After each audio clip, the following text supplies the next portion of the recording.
Britain Resources Scrutiny. Before we start, can I just check, please, that everybody is able to hear in the room and online? Yes, I can hear online. Well done. Thank you very much. The agenda pack with papers is available via mod.gov or directly from the council website from the link which was sent out to members. But can we note, please, that agenda item 6, the whole council transformation plan, was published as supplement 1 and comprises the main report and annex and 5 appendices. Appendix B is confidential and is therefore only available in the confidential area of mod.gov. Supplement 2 are the public questions. Supplement 3 are the minutes of the previous meeting.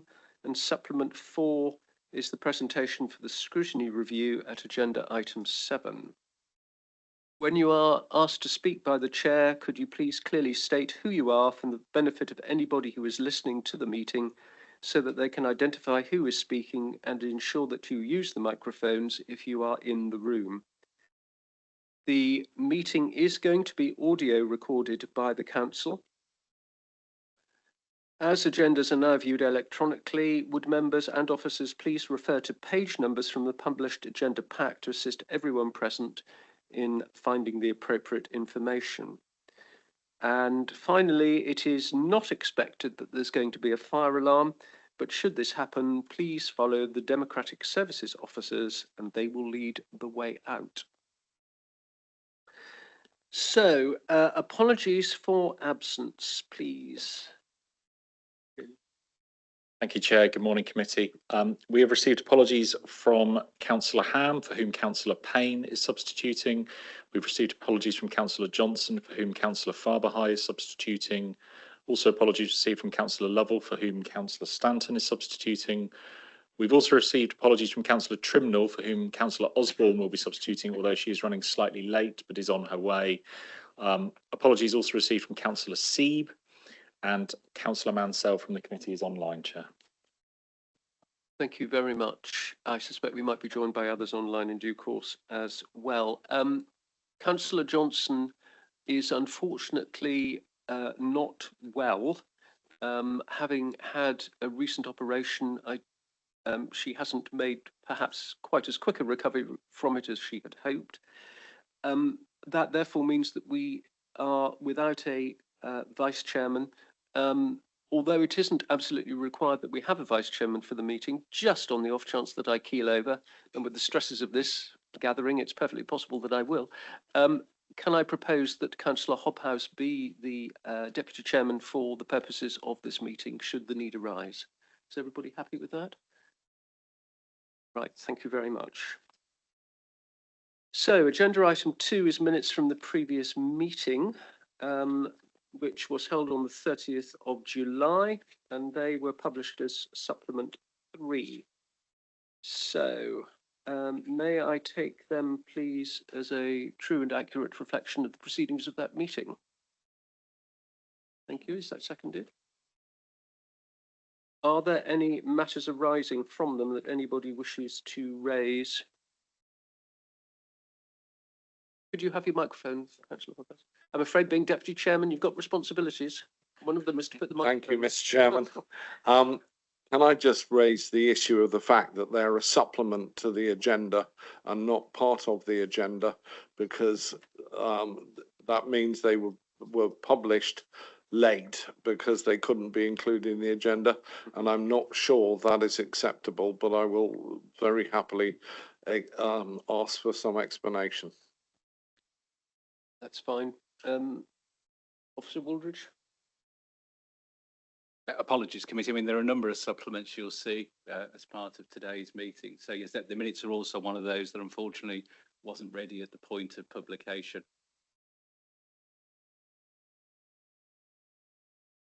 Okay. So if we may move on then from that. So agenda item 3 is declarations of interest. Are there any declarations of interest that members wish to make, please? No, thank you. Right, agenda item 4 is public question time, and there are 3 public questions today from Councillor Rodriguez, Mr. David Orr and Mr. Chris Mann. I have agreed that the submissions from Mr. Orr and Mr. Mann will be taken immediately before the agenda item 6, after the lead member and officers have presented the report. The questions will be answered by Councillor Butt-Phillip, lead member for Transformation, Human Resources and Localities, prior to comments and questions from members. Councillor Rodriguez's question, however, will be put now. Councillor Rodriguez is attending online. If members are agreeable to this, I am suggesting that we return to the questions that Councillor Rodriguez is going to pose as part of item number 9, when the committee can consider in full the points that Councillor Rodriguez is about to put. Councillor Rodriguez. Thank you, Chairman. So I've submitted the question, it's all before you. Essentially, I'm raising concern around the proposed changes to the budget monitoring, the frequency of as well, which we were informed at a member information sheet last month. So I read the report, appreciated the rationale behind moving the reporting from monthly to quarterly reporting, but I'm really concerned about it. I don't believe that the change is in the best interest of transparency or in fact in terms of effective scrutiny from this particular committee. Within the member information sheet, we were informed that the budget monitoring will continue to be presented internally to the corporate leadership team and to informal executive. And my concern is that scrutiny is being placed at a disadvantage by receiving reports less frequently, not the monthly as informal executive are getting, and only after the executive have considered the reports too. I think we should remember, the committee should remember, that we are still in financial difficulty at this moment in time, still in a financial emergency. This year, we're still dependent on that capitalisation directive to balance the books. We're not out of that yet. And we've seen so far in budget reporting that we're already overspending this year. So I'm quite surprised that we're going to quarterly reporting, considering the circumstances that we're in. And also in the information sheet, it's stated that any issues requiring escalation will be reported to exec and scrutiny, or potentially reported upwards then to the scrutiny committee. So my concern there is when the monthly budget reporting is presented informally to executive, that the monitoring lies with those in the executive, and that the decision to escalate to scrutiny or to refer a particular issue to scrutiny lies with the executive, which I don't think that in itself is very transparent or fair. There could be, you know, a time where something is unintentionally not shared to scrutiny, or differing views from executive members could mean that the scrutiny doesn't get told of an escalating issue until too late. And my concern with that, or part of my concern, is that this committee, or members of this committee will recall, I think it was last year, that at this committee, the leader and deputy leader were asked, this is just one example, when it came to council tax increase, whether or not they had specifically asked government for a particular figure to the council tax increase. And both members explicitly said no specific figure was asked, but then a freedom of information request was put in and showed that actually leader and deputy had asked for an over 20% increase to council tax. That's one reason why I'm concerned about things being shown to executive and not to scrutiny. So my questions really, which I hope you'll consider and debate later on, is would this committee consider making formal representation to the executive asking that those budget monitoring papers be made available to scrutiny prior to presentation to executive? Would the committee consider advocating for the continuation of that monthly public budget monitoring reports, already considering that those are being presented anyway to informal execs, so the information will be there? And also whether or not the committee would consider whether or not the proposed escalation process is sufficient for scrutiny to hold the executive to account.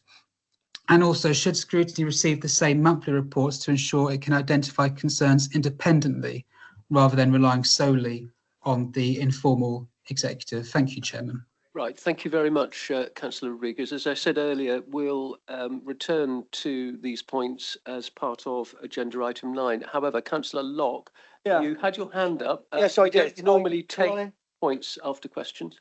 Yeah, I'd like some clarity, please. Yes. And probably it will need to come from the officer. Yeah. What is the position on councillors speaking in public question time, as has just happened now? And also, if that is permissible, what is the ruling? Why are they not treated the same as other members of the public who speak in public question time with the time limits as well? Well, it was pointed out to me that Councillor Rodriguez probably about half a minute over his time, but it is at the chairman's discretion. And bearing in mind that we only have 3 public speakers this morning, I am intending to exercise a similar level of discretion with the other public speakers as well, Councillor Locke. But I will just defer to the officers now for their comment on members asking questions in the public question time. Again, I think all members will be aware, just like at full council, members are able to submit questions in advance. They're also able to ask questions of the committee on the day in relation to specific agenda items as part of those items. I think the advantage where members choose to submit in advance is, in some ways, it helps for preparing a response. So in other words, it almost guarantees a response at the meeting, and rather avoids a scenario, if there is a complex question, of a response being provided that a written response would have to follow at the meeting. So that's one of the reasons why there is the option for members to submit questions in advance. They're not obliged to do that in terms of committees. If they want to ask questions as part of agenda items, then clearly all members are able to do that as part of their democratic rights. All right, thank you, Mr. Locke. Right, so we'll move on then, if we may, to agenda item 5, which is the Scrutiny Corporate and Resources Work Plan 25-26, and this is on page 11 of the agenda pack. So are there any comments that members wish to make on page 1, which is 24th of September to the 28th of January 26?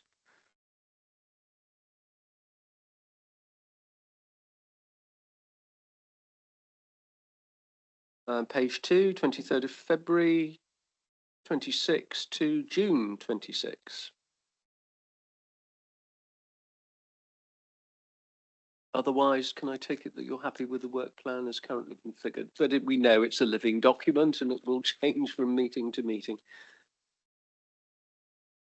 Okay, thank you very much. So, agenda item 6, the Somerset Council Whole Council Transformation Plan, which is the first supplement.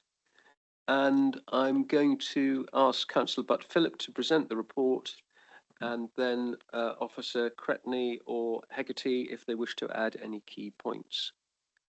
Thank you very much, Chair. At the last Scrutiny Committee, the committee discussed the transformation plan as a whole, and I will shortly make some responses to the recommendations that Scrutiny made. To set the scene, as we are all aware, the council plan sets out our priorities, which are greener, more sustainable Somerset, a healthy and caring Somerset, a fair, ambitious Somerset, and a flourishing and resilient Somerset. Over the past few years, Somerset has faced an enormous amount of change. The financial emergency led to us needing to make some very difficult decisions to deliver 34 million saving. We now need to make additional changes to how this council operates in order to secure both our financial sustainability for the long term and, crucially, to be able to deliver for the people and communities of Somerset. Our transformation plan is a long-term vision, not just for the next budget cycle, although it must take the budget cycle into account, but for decades to come. In order to be able to deliver this, we are seeking to engage a strategic transformation partner. It's an important decision for the Council to bring in additional capability and capacity to deliver our ambitions at pace, to meet the financial challenges, to deliver for the people and communities of Somerset, and to do so with flexibility. Scrutiny's views on this process are welcome. They are always welcome, and they have strengthened our approach, and I'm sure they will continue so to do. Looking at the recommendations that Scrutiny made at the last meeting, the committee considered and reviewed the transformation plan as set out in the papers, acknowledged it was a visionary document. With the committee's forbearance, I will summarise what they said. Acknowledged it was a visionary document and considered a lack of sufficient detail that it would have expected. The plan does set out our direction of travel and provides the vision for the future. Extra details will be developed throughout the autumn and beyond, as the review and validation of projects and initiatives outlined in the appendices is conducted. This timeline aligns with our budget setting process and the engagement of the strategic partner to support this work. The committee also provided feedback on further areas of exploration included in the transformation plan and highlighted digital exclusion. We're very grateful for this feedback. The area of digital exclusion has been identified for further exploration, including and it will be incorporated into the early assessment phase with the strategic partner, subject to approval, of course. This will help ensure the transformation plan is both inclusive and responsive to the committee's insights.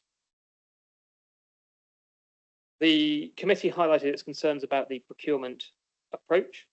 Those concerns regarding procurement and the cost of the strategic partner are being addressed in today's meeting, and the detailed report is in front of you. Members are aware there were a number of bids, significant number of bids put forward. You have a report that covers the evaluation methodology and decision-making process, the costs, and the assurance that the council retains control over delivery. The committee recommended that residents need to be at the heart of the plan and that a clear communication strategy needed to be used to update members, officers and residents of Somerset in developing the plan. That is, of course, taken on board. As I never cease to say, the people and communities of Somerset need to be at the heart of everything that we do. The committee agreed that the transformation initiative should be brought to the Scrutiny Committee for Corporate Resources ahead of the decision being taken before they're implemented. And we understand the need and the desire to ensure robust oversight of transformation initiatives. There will be a large number of them. This committee will have the opportunity to scrutinise initiatives as it sees fit, but we must also recognise that there may be areas where other scrutiny committees will want to be involved, and I never cease to remind people of the desirability of having joint scrutiny committee meetings between more than one scrutiny committee if they so choose. Finally, the committee recognised the governance proposals in the plan and expressed concern that they were not clear enough. That section of the transformation plan is being strengthened to reflect Scrutiny's feedback on governance. Turning to the paper that we have today, Scrutiny is scrutinising the draft report that will go to the executive to make the decision on the appointment or otherwise of a strategic partner. And I will introduce Sarah Scrutiny, who will take us through it. Sarah is the Service Director for Strategy and Performance. We're also, of course, joined by Carl Haggerty, the Head of Transformation and Digital, and Paul Stoos, the Head of Procurement. Thank you. Good morning, committee. Just Firstly, I just want to point out, and please accept my apologies, there is a drafting error on page 6 of the report where paragraphs 6, 7 and 8 are repeated. So just when we're looking at paragraph numbers, we'll take care to make sure that we are looking at the same area. As Thea has said, this report provides Scrutiny with the opportunity to review and scrutinise the draft report to Executive, which is at Annex A, and that's due to be considered at their meeting on the 8th of September. The Executive report recommends the appointment of a strategic transformation partner following a compliant open procedure under the remit of the Procurement Act 2020. The Procurement Act. The allocation of funding to enable immediate mobilisation of the 4 priority work streams, which include a cultural change programme, review of our current change projects, identification of short-term tactical solutions, and identification of transformation initiatives. It also recommends the delegation of authority to finalise contract terms and the endorsement of the Somerset Council People Strategy. In addition to the Executive report, the paper proposes that the first in a series of workshops for Scrutiny Committee could focus on the development and approval process of business cases. I won't go into much more detail and now hand over to the committee for questions and comments. Okay, thank you very much. So at this point, I would like to invite Mr. David Orr, please, to come to the public speaking desk and to put forward his question, to which I will then ask Councillor Butt-Phillip to respond. Mr. Orr. Thank you, Chair. For the 20 million transformation contract with Somerset Council, imagine I'm the account manager working for the chosen contractor. What if I'm incentivised as follows? Will I have to meet targets for which I receive cash bonuses? Will I also receive bonuses in shares, so dividends paid from profits are important to me too? Will I ensure the business we do in Somerset is profitable with a possible target of 20% gross profit margin? What if I have to recover within the first 12 months enough income to cover the profits for the 7 years of this contract? Will I be told by my company to avoid the sharing or transferring of risks? And that applies to projected savings. Will the forecast savings be guaranteed by my company? Will Somerset be responsible for realising identified savings? Will the highly aspirational, non-specific contract wording mean I will be able to charge for any extras to increase my own company's income and profits? Will the client contract management team rely on me to self-report key performance indicators? Will Somerset have the resource or skills to manage contractor performance effectively? That was a key lesson on South West 1. Will I seek to avoid any penalties that lower my company's income or reduce profit? I am focused on a profitable commercial relationship. I am from Mars. From the published contract specification, this Council's Service Director for Transformation aspires as follows. Smaller, leaner focused. The Council aims to be a more agile organisation, focusing on services only it can deliver, while empowering communities and partners. Digital innovation. Emphasis on automation and data to improve efficiency, freeing staff for complex people-focused work. Design principles. Services are being redesigned around resident value, guided by principles of agility, sustainability, and inclusivity. And this last one, goodness knows how people contract for this. Values, co-created values, excellence, one team belonging are being embedded to shape a unified culture. I'm seeking a true partnership. I am from Venus. We are not only from different planets speaking different languages, but we have incompatible aims and objectives. What could possibly go wrong? Across Somerset, costly failed transformation contracts include South West 1, Ignite twice, South Somerset and Taunton, and a Capita outsource. With that 100% record of serial failures, losses, and service disruptions, surely Somerset deserves better than this rushed, risky, and reckless contract. Thank you, Chair. Thank you very much, Mr. Orr. I will now invite Councillor Butt-Phillip to respond. Thank you very much, Chair. And for the avoidance of doubt, I'm from Somerset. While concerns around change are understandable, describing this contract as rushed, risky and reckless is both inaccurate and misleading. It is the result of careful planning, extensive engagement, and a clear strategy to meet Somerset's long-term needs. This contract builds on lessons learned with strong governance, clear performance measures, and a partnership model focused on transparency and improvement. The strategic transformation partner will operate in a way that prioritises transformation of our services. Performance will be subject to rigorous oversight through established governance mechanisms, not solely reliant on contractor self-reporting. Risk management will be collaborative, and the Council will not accept arrangements that obscure responsibility or transfer undue risk. Contractual language reflects ambition, not ambiguity. Any additional activity and associated costs must be justified and agreed through the Council's established decision-making process. The Council is committed to ensuring it has the capacity and capability to manage contractor performance effectively.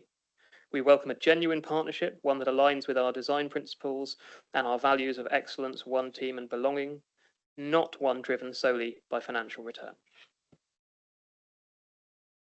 Thank you, Mr. Butt-Philip.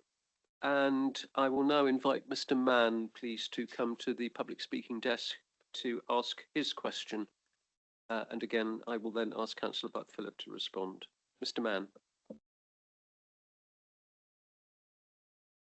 Good morning. I'm Chris Mann, a retired chartered engineer and overtaxed Taunton resident.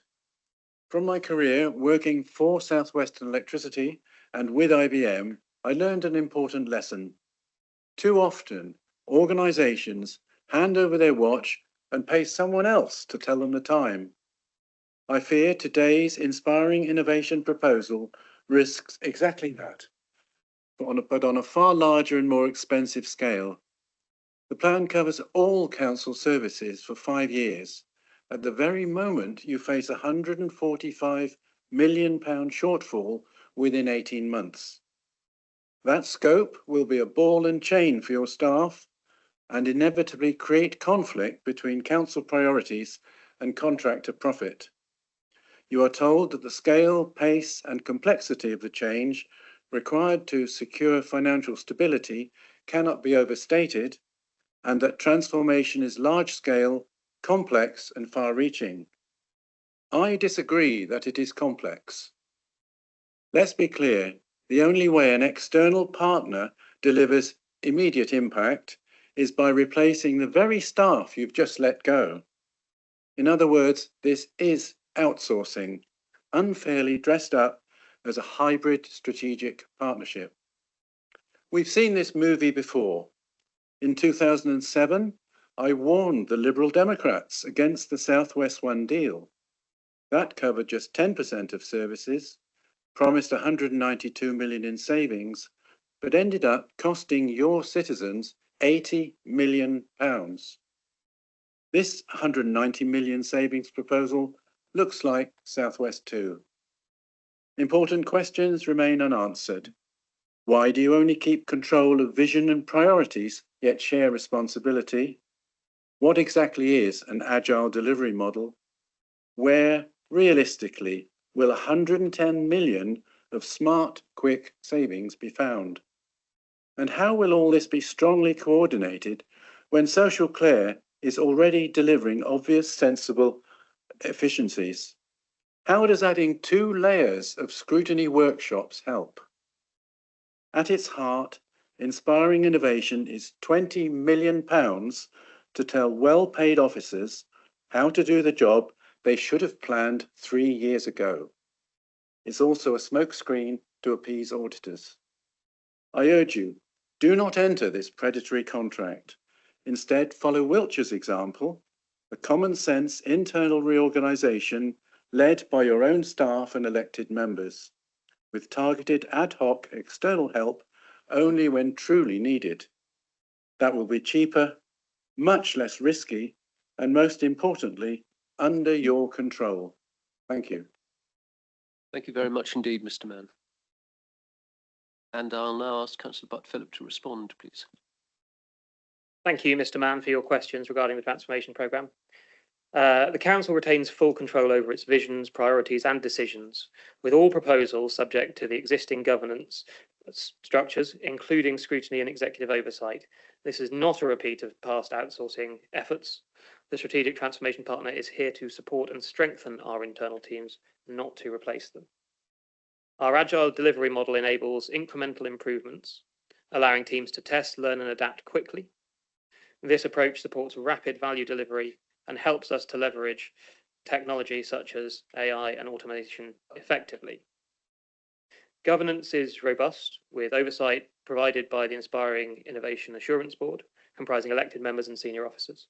Scrutiny remains central, ensuring transparency, challenging, and alignment with Council's priorities. We acknowledge the ambitions of our saving targets and remain committed to financial sustainability. Transformation is Council-led, with a strong emphasis on culture, capability, and leadership development. Our residents, members and staff are at the heart of this journey, and we are investing in their growth to lead and sustain change. We welcome ongoing engagement and constructive challenge as we move forward. Right, thank you very much, Councillor Buck-Philip. We now move to member discussion and debate. Before we open that up, however, can I just remind members that Appendix B is confidential for commercial reasons, and therefore, if we wish to enter into any discussion about it, we will need to go into private session. So, can you please, it would be good to have as much, indeed all of this debate as possible in open session. However, if you do wish to discuss Appendix B, we will need to move into confidential session. So can I just flag that up with members now, please? Try and keep it in open session if we possibly can, but if you need to discuss in detail Appendix B, we will need to go into confidential. Okay? Right, so members. Councillor Hobhouse. Thank you, Mr. Chairman. I have my doubts, and my major doubt concerns adult social care, which is £400 million of our £600 million budget. In other words, 2/3. We have already done some very good work and saved ourselves £10 million last year or the year before. I find it very difficult to understand how we're now going to save £66 million out of adult social care when the forces coming at us from outside, as this document shows, where we have a 21% increase in our retired population.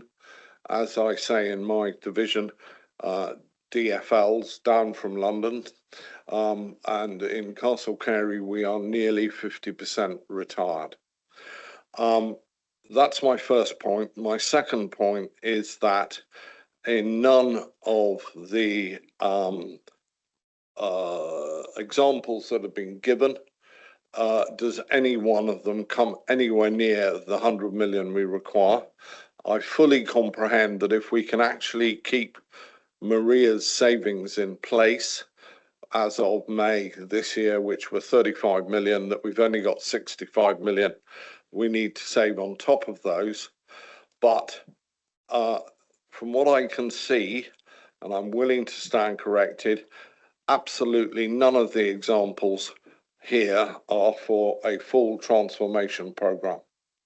They are specific to things like what we've already done with our overall financial programme in 23, where we found out that we were in serious financial trouble when we changed our ICT system, and that led to the declaration in November. And then finally, our next door neighbour in Dorset has found out that because the scrutiny wasn't sufficiently in depth on the financial control, that they were £5 million that wasn't in the budget at all. And guess what? They've created a new scrutiny committee to deal with exactly what we're being asked to back off from. And those three things together make me feel very concerned. I was involved in Southwest One, and it was not good news, and it needs to be registered. Thank you, Mr. Chairman. Thank you very much, Councillor Hoppers. Councillor Osborne. Sorry, very briefly, the point I wanted to make, Chairman, before you moved on. Sorry, I wasn't quick enough, and apologies for being later. I did have to sort a tyre out on the car, and I got drowned coming in here. So apologies for looking like a drowned rat. What I was going to say was that I probably would like to go into confidential because I do have some questions on that confidential paper, please. Okay. Not now, obviously. No. Well, as I say again, it is important that I think we have as much of the debate in open session as possible. So Yeah. if members can please direct any questions, observations that they have now to the public paper, that would be really helpful. Is there anything else you want to say at this stage, Councillor Osborne? As you know, I sent a list of questions in. I know it was last minute, but I was supposedly on leave last week, famous last words.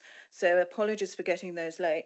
But Officer Scrutiny has sent me a response, and I wonder if it would be possible for her to share that with the rest of the committee. It's all well and good sharing responses to one person, and I suspect it was a preemptive strike to stop me asking them in public session. Is there anything that you can respond to in open session now? Yeah, more than happy to go through those questions and answers if the committee would find that helpful. One moment though, let me. I think it might be more appropriate. I'm sure there are other members with lots of questions. Councillor Pugsley, thank you for giving me the opportunity, but I think I'll reserve my right to comment at the end.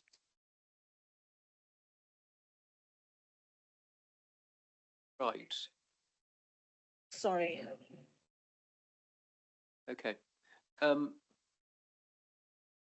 Would you like me to recap? Basically, I pointed out that my advance questions I'd had a response to from Officer Scrutiny this morning, but it's a little bit tricky trying to read them and go on the hoof. What I did request was they were sent to the rest of the committee, and also I'm sure there are other councillors with questions.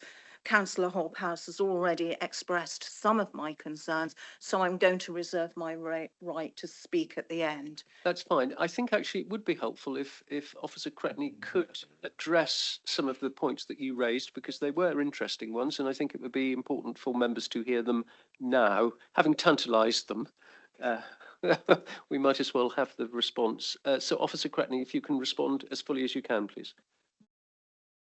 Yes, of course. So the first question was around broadband and lack of access to good quality broadband in rural areas, and how this will impact on digitalisation of services and how we mitigate against a likely lack of digital access for rural communities, so that these communities are not left behind and disadvantaged by the whole council transformation. And as you'll recall, this is an area that Scrutiny Committee have highlighted as one of the areas of focus, as Councillor Buckfield mentioned in the introduction. So my response with colleagues is that absolutely there is not 100% super fast broadband coverage across Somerset, with residual gaps mainly in our rural communities. The council is part of the Connecting Devon and Somerset partnership, and as a result is delivering the last part of the Building Digital UK, which is an agency sponsored by the Department of Science, Innovation and Technology, funded broadband infrastructure contracts. Thereafter, BD UK, which is the Building Digital UK, is managing delivery directly to address remaining gaps through Project Gigabit until 2033. It isn't clear when Somerset investment will happen and the extent to which it will fill in the gaps. That's not known or under our control as a council. But what I would say is that the whole council transformation approach will be seeking to address and accommodate non-digital access routes for those without sufficient broadband or who lack the digital skills or who are unable to connect with us digitally. And this will inform our approach to digital inclusion. That's the first one. There are a few. You happy for me to carry on? Yep. Okay, so the next question is about the Transformation Advisory Group and when we propose to do this, and will it be a replacement for the current Innovation Board and Assurance Boards that are in place? Who will comprise the membership? So the Transformation Advisory Group is a recommendation from the Corporate Peer Challenge. So it's in our action plan and is referenced Action 1.6. And this was to establish an independent advisory board. The specification for the strategic transformation partner includes establishing a transformation advisory group. So further detail will be available once the decision on the preferred bidder has been made. What I would say is that this isn't a replacement for the innovation board or assurance boards that are currently in place. The next question is about how the new performance management framework will be integrated into the whole transformation plan and whether KPIs will be part of the regular performance monitoring reports that go to exec and scrutiny. So as you're aware that we've got a new corporate performance framework, which was formally introduced and endorsed to executive on the 7th of July. And that's going to look at performance through 3 lenses. The first of which, strategic performance, will include performance against transformation goals and KPIs. So those 3 lenses, just for, to remind, is strategic performance. That's how well the council is doing against its council plan priorities and transformation goals. Service delivery is the second lens, and that's how well services are performing, including projects, risks and improvements. And thirdly, organisational health. This is a focus on our workforce, customer feedback, complaints, health and safety and external audit actions. The scrutiny report that's in front of you today proposes that a programme monitoring report is presented quarterly to Scrutiny Committee for Corporate and Resources, and that this is scheduled to be into the forward plan and is alongside our sequenced at the same time as our regular performance and budget monitoring reports to exec and scrutiny. Okay, the next question is who will be ultimately responsible and accountable for monitoring the implementation of this plan and achieving its targets, including those in relation to timescale and budgets. And the transformation plan and responsibility for delivery sits within the Executive Directorate of the Executive Director for Resources Strategy and Transformation. How are elected members going to be kept up to date and involved with this plan beyond September 2025? So the scrutiny report in front of you today proposes that a programme monitoring report, as I've just mentioned, is presented quarterly. Alongside that, we have a series of member workshops. In addition, a communication and engagement plan is currently being developed alongside the transformation plan further development. How do you see the role of Scrutiny Committee within the whole transformation plan after September 2025? In the event that scrutiny may be required to set up a working group to take on extra work or even have additional meetings, can you confirm that the additional resources for scrutiny to do this will come from the transformation budget and not the democratic services budget? I've said see above in terms of how scrutiny will be involved, so the quarterly reporting, and that any additional workshops and briefings, etc., will be reviewed on a case-by-case basis. The additional questions are, whilst you state within the report that you keep control of the vision and priorities, who will have control over setting the contract terms and conditions and monitoring the performance outcomes and compliance? So just to clarify, the council retains control over all of that, the setting of the contract terms and conditions, monitoring the performance outcomes and compliance. Where reference is made to extra resources, e.g. in reviewing change projects, are these included in the quoted cost for the contract? So whilst the review of change projects has been costed, any further work required will be subject to a business case and resources will be costed at the agreed day rates. Next one, please could you clarify the scrutiny role as per para 16? It reads as if you are making scrutiny responsible for delivering outcomes. I'm sure this is not the case. To clarify, the Scrutiny Committee for Corporate Resources is the group responsible for overview and scrutiny of the transformation programme, including how it's being delivered and what outcomes it achieves. In other words, if people want to understand how well the transformation programme is working, whether it's meeting its goals or if there are issues with its implementation, it's this committee's job to have overview and scrutiny. I'll keep going. Yep. Para 17 reads like a recommendation. Could these specific workshops, if via another scrutiny committee, report directly to exec rather than corporate resources? And what I've said is this would depend on the workshop scope and remit and would be subject to any decision here at corporate resources scrutiny about how you want to review. There are then some questions about the contract, which some of them I think would need to be taken not in the public meeting. So there is a question around what are the 4 tasks that were sufficiently detailed to enable calculate the resource required to complete the task. So there are 4 areas: cultural change programme, review of our current change projects, identification of short-term tactical solutions, and identification of transformation initiatives. There's a question around how many more tasks there will be, and a really helpful opportunity to clarify that this initial piece of work the purpose is to identify transformation initiatives. They will then be subject to business case development and approval through our existing processes. In terms of the question around risk, that these could have different cost outcomes, the day rates are fixed for the term of the contract. There is a question around the total cost, whether it's an annual cost of the 5-year duration. I wasn't sure whether the total cost, but I'm going to assume that that's the overall figure. The potential cost is over the 5-year duration. And then I think the next one is probably for private session. Right, thank you, Officer Scrutiny. That actually is a very helpful tour of those questions, which I know other members were anxious about as well. So that's why I think it is helpful to have those responses in open session. Councillor Osborne, I'm sure there'll be other things that you'll want to return to, but at least that has addressed some of those questions now in public session. Is there any other member here who wants to, feels able to deal with issues in the public session? Councillor Farber, do you want to do that now, or do you want to maybe do this confidentially? Yeah, Mr. Chairman, thank you very much for allowing me to speak. I'd like to actually refer to the report, and on the Q risk optional appraisal, I think it's page 8 and 9, if I may. It actually identifies some of the risk areas, but it doesn't actually provide any mitigation plan. And I think we need to sort of identify a mitigation plan. And when I looked at it, it actually looks at 4 areas.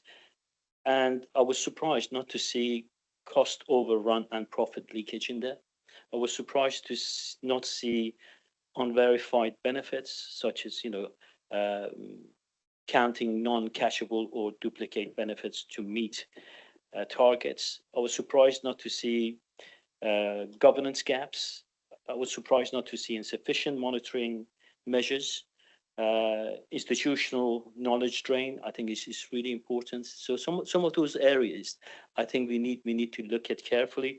Social value, it's mentioned in the report, but I can't see any areas that looks at that. Digital exclusion, uncontrolled redundancies. I mean, these are areas that are actually vital to our well-being. And I think I strongly recommend that our executives look at not just risks, but look at the mitigation. And I think by doing so, we actually not exposing ourselves to undue risks. Thank you. So the key message, Councillor Farber, is the executive shouldn't just look at risks, but at mitigation. Right, thank you. Right, are there any other members in the room who feel able to address issues in open session at the moment? I've got 2 speakers online, then I will turn to now, the first of whom is Councillor Mansell. Dave. Thank you, Chair, and my apologies I wasn't able to join you in the room today. Yes, so very much like Henry, I do have doubts about what is proposed here in terms of how I would like to see us going forward, which clearly we need to do in finding very significant savings. I would prefer that it had been progressed internally with our own officers and having additional targeted support where it was identified that it was needed. That would have been an approach that I would have felt more comfortable with. I would like to explain some reasons why I do feel uncomfortable, and I have got a proposal which I will conclude with. Okay, so looking at the report, and I think also it should be borne in mind that we've actually had about 15 years already of this sort of programs trying to find significant savings within the council, which have often delivered, but we're not coming to this afresh. We're getting, it has to be said, quite weary of this ongoing process, which seems to be never ending. And just as you deliver on the last set of savings, you're presented with exactly the same set of savings to be achieved, same quantity of savings to be achieved again. But that's unfortunately where we're at now. Looking at what's proposed here, it's really uncertain on what level of savings are to be achieved. It's not made clear. It's very clear that they need to be really significant. We have some guide from the rate of the return expected on investment. So we may invest up to £20 million with the strategic partner, and there's a rate of return expected on that, which suggests that the savings expected should be £50 to £60 million over 4 years. Now, clearly, that's nowhere near enough for the big budget gap, about 190 million that we've got identified. Then again, also it's been previously indicated that transformation should save about 70% of the budget gap. So that actually suggests that the rate of return will need to be much higher than is given in this report. But really, it's just not clear. We're going into something pretty massive. It is meant to be the main way of plugging the gap that we've got, and there's a lot of uncertainty over what is actually it's meant to deliver. It's not clear in the report, and it's also uncertain. It's not clear on what will actually result. Clearly, it's savings, but savings need to be achieved in some way. Now, we've got a number of areas, very broad terms, but I think it's clear that we will have to see further service cuts, and that is sort of hinted at in places but not made explicit. So it just feels really unclear, very difficult to get a hold on what's actually being planned and will be going on here. Now, partly for that reason, the governance of this process becomes all the more important, and understanding how that will be delivered. Now, that's covered at pages 8 and 9 in the Scrutiny report, and I welcome what is suggested here. It's good to see that there are positive suggestions for the involvement of Scrutiny, not just this committee, but the other Scrutiny committees too. But I think there's some things that also need to be clarified. So we will have these quarterly reports. Will those quarterly reports come to Scrutiny first before they go to executive? As we all know, there's little point in quarterly reports coming to us after executive and executive taken their decisions. If we're to contribute and make suggestions to the executive, those quarterly reports need to come to Scrutiny beforehand. So I hope that is what officers have got in mind, although I don't think it's clearly stated at the moment. So some clarification is required on that. And the last point is on service changes that result. Now, and again, I'm a bit uncertain on this. Clearly, there's a link to the business cases that will be built up, and there's been mention of that they will go through the normal process. But this is really important. If services are going to change, we need to be clear that they've fully been through the democratic process. So the proposals that I would like to make, if it can't be clarified today, is that anything that involves service changes comes to scrutiny before it goes to executive.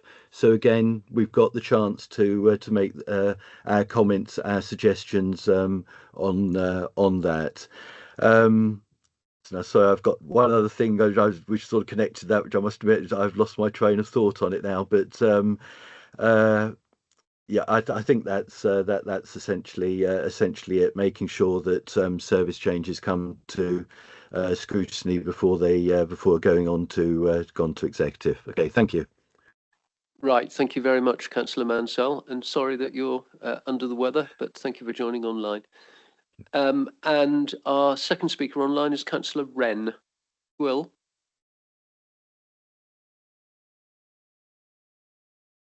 Thank you, Mr. Chairman. Sorry, I've just been sort of tidying up what I wanted to say. I'll read it if I may, because as I think we all appreciate, this is a relatively complicated matter.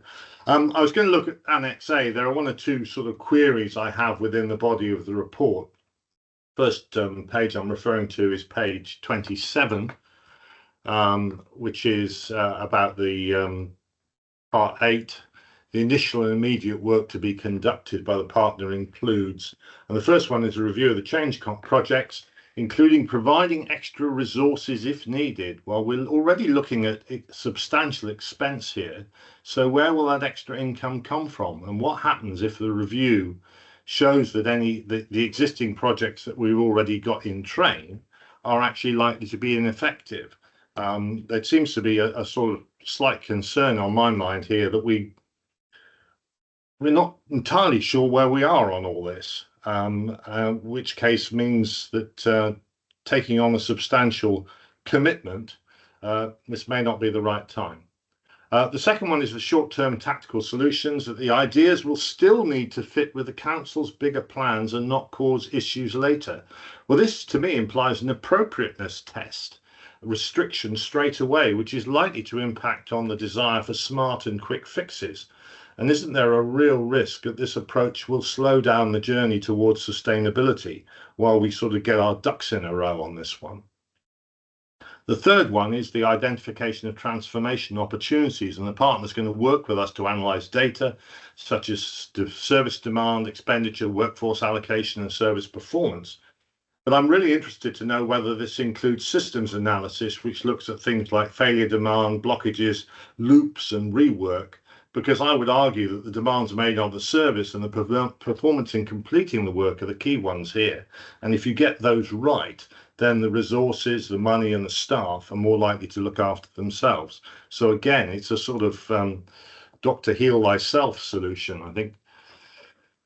I'm now going to move on to page 30, which talks about the benefits of the hybrid model. And under paragraph 21 I'm just interested to know how long the external partner is going to take to get up to speed so as to accelerate delivery. How long is it going to take to build and roll out an appropriate structured program of coaching, etc.? Because surely there has to be some sort of knowledge of the business before starting work. And frankly, if they turn up with a fairly generic product, then you have to ask the question, why are we paying someone else to do something we could be doing ourselves? In terms of leveraging, how effective will the introduction of a third party to ongoing engagements be? How will duplication and reworking be avoided, especially if the partner considers what's been done, as I said, is to be ineffective? Again, I think I'm really not sure we're starting from the right place here. On number 22, it talks about immediate impact, but I'd really like to know from the officers what they consider to be immediate impact. What are we going to see in weeks 1 to 4 of this contract? Bullets 3 and 4 actually talk about existing techniques. Why do we need an expensive outsider to bring these forward? Why wasn't this a component of building the new council in the first place? So those are the key points about it. I mean, there are various examples in Annex A about everybody else that's done this, but there's very little commentary on how successful or otherwise those projects have been. So I'd be quite interested to find out what the success rate of bringing external people in. I was very taken by Mr. Mann's analogy of giving someone else your watch and asking them to tell you the time. I thought that was very apposite and does underlie my real concerns about this here. So overall, is the appointment of a strategic partner a vote of confidence in the council, or an acknowledgement that we can't really manage our own fate anymore because we cut back so far on expertise? I think that's the core point here. And I think I've just done why I was slightly hesitant at the beginning is because I was doing a back of the envelope calculation that I think, if I've got it right, and somebody will tell me if I haven't, that if you employ 5 commissioners at £1,250 a day, working 200 days per year for 5 years, that will cost you 6.25 million. And so therefore, how does this contract measure up against our best value duty? Thank you very much, Mr. Chairman, for your indulgence. I've rambled on a bit. I'm happy to provide the questions in writing because I'm certain that getting an answer on the hoof is going to be tricky. Anyway, thank you. Yes, thank you very much, Councillor Wren. It would be helpful to have them in writing. Mr. Heafy. Thank you, Chair. And not to answer Councillor Wren's questions, I'll leave that to Sarah to do that. Just to understand the wider context again, which has been referred to by a number of members, we find ourselves with £100 million gap going into 26-27 budget setting and 190 million over the 4-year period. That still represents a very large saving, over 15% saving in next year. It'll be a much larger one by the time we get further down the line. Difficult to say what that budget will look like. There's a lot of government announcements, growth in grants, etc. will come through. But nonetheless, we're looking at a 15% saving. It is fair to say, and it's been referred to already, that there is fatigue about ongoing savings and just making more savings. But one way of doing it without transformation is simply to cut services more and more. We cut it into them deeply. We lose staff, we lose premises, we lose services. We stop doing the things that don't have a statutory duty attached to them, all the things that you value as councillors. And there is fatigue in the organisation. There's been fatigue around organisations in local government since 2010, since austerity started. And I would suggest that's not a route that you would want to go down because those conversations will be very difficult. And B, I don't think we'll actually get that level of savings out anyway, because when you look at the non-statutory duties that we do, bear in mind as a council, we probably have around 700 statutory duties to do as a unitary authority, something of that order. But by the time you take out that there probably isn't enough in there to be going at to make the kind of savings that we need to go at. So that's probably not a route by itself, and therefore transformation is a recommended route. It's a recommended route by the Local Government Association. It's a recommended route by our own auditors. We've seen our own auditors make 2 statutory recommendations to us, one around balancing the budget and one around developing and delivering a transformation programme. Statutory recommendations are not to be taken lightly. External auditors, when they do their audit report, will do normal recommendations, which councils will deliver. Statutory recommendations are issued when the auditors think that we're not making sufficient progress, and a copy of those statutory recommendations goes to the Secretary of State directly. So that puts us on the firing line with MHCLG. And the next stage, were we not to deliver those ones, would be to issue what's called a public interest report. They can notch it up to a public interest report, which, believe me, we really don't want as a council. To have an auditor talking about a public interest report is not a good place to go. And I'm not saying that's where they will go, but they'll be looking at our progress against these statutory recommendations. And if we don't demonstrate that we're moving quickly to deliver those recommendations, they will have some issues and problems with that as well. Similarly, when you look from my angle, I will have to make a judgment coming into the budget in March next year about the robustness of our estimates, about the robustness of whether I believe this is a statutory role that falls on me personally, not even on Liz, it's on me personally. But I have to make a judgment at that point of time whether our estimates, our reserves are robust enough. And if they're not, I would have to consider issuing a Section 114 notice. A Section 114 notice is equally painful because I would require at that point any non-statutory spending, anything that's not contractually committed, etc., would stop immediately. you would not have a choice in the matter, I'm afraid. That would be a decision that I would have to take in consultation with the other statutory officers and consultation with CIPFA, etc. So I won't do it without talking to others. But that's a very real risk at the moment, that we find ourselves in that position unless we can move quickly to deliver a transformation programme. And when the phrase agile came out earlier on, it's a very apt phrase. It means working at pace, being able to have governance and decision making that's quick, that's professional. We follow business cases and normal protocols in the way we do these things, and it's everything's documented and everything's open, transparent and open to scrutiny. But we have to do this at pace. We are going into now a third year where potentially we might have to apply for exceptional financial support. I think I'm right in saying that no council has gone for 3 years. Maybe Croydon would have been an exception to that, but there's very few councils. Just there's a very handful of councils who've gone down that line, and to go into that line without robust plans and saying to government, we'd like some more exceptional financial support, but we don't have any plans, is not a tenable situation.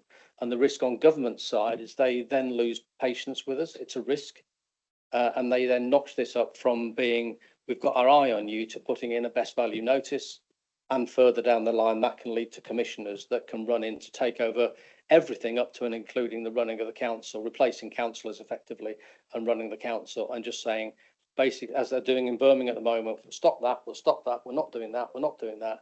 And they don't have any allegiance to local electorate, they don't have any allegiance to the local people that vote you in. They just simply will look at this as a financial equation, and how do we balance the books? We simply do it by stopping all these things. It's a very draconian place to go. So with all that in mind, transformation is part of the answer that most councils are now looking at.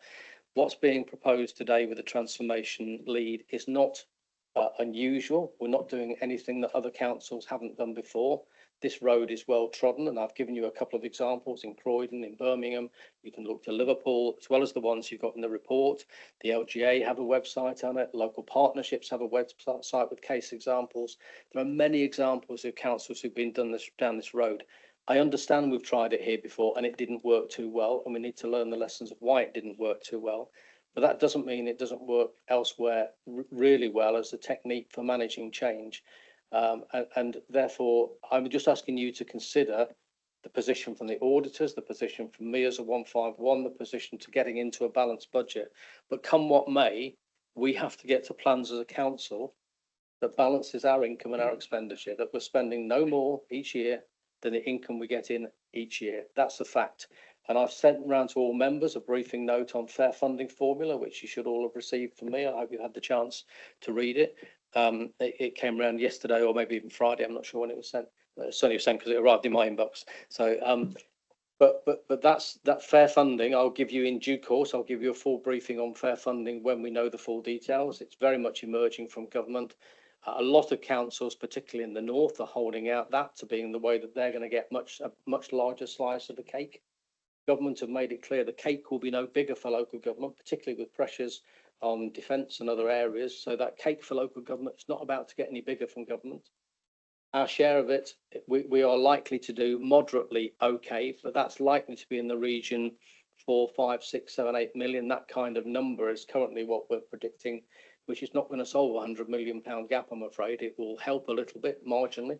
And that's before we've got lobbying from large interest groups like London councils, who are a very powerful group, the 32 councils plus the Corporation of London, who once they start lobbying, they will be saying the unfairness. I think London boroughs lose around 35% of their grants, so they've got real concerns, and particularly on the children's side, they lose out very heavily. So we can't look to external factors to do this. We've got to manage this within our own envelope. We have to manage our budget and our spending, however difficult it is. The benefit of a transformation partner is they've seen this done elsewhere. They've seen and implemented things with councils. They've seen technology changes that I can dream of and I've seen working. I wouldn't know how you do it. I know when I talk to British Gas or wherever, I've got automated solutions there. Don't ask me how I put it in. I don't know. I employ technical experts to help me do that, and they'll provide some of that technical expertise. What's also important, though, is that we hand that skills and knowledge back into the organisation. So when these people come in, they're here to do a short-term job to help us deliver, and then to hand those skills back into the organisation so that we can deliver it and run it ourselves. And that's a key part of the contract, is making sure that handover happens.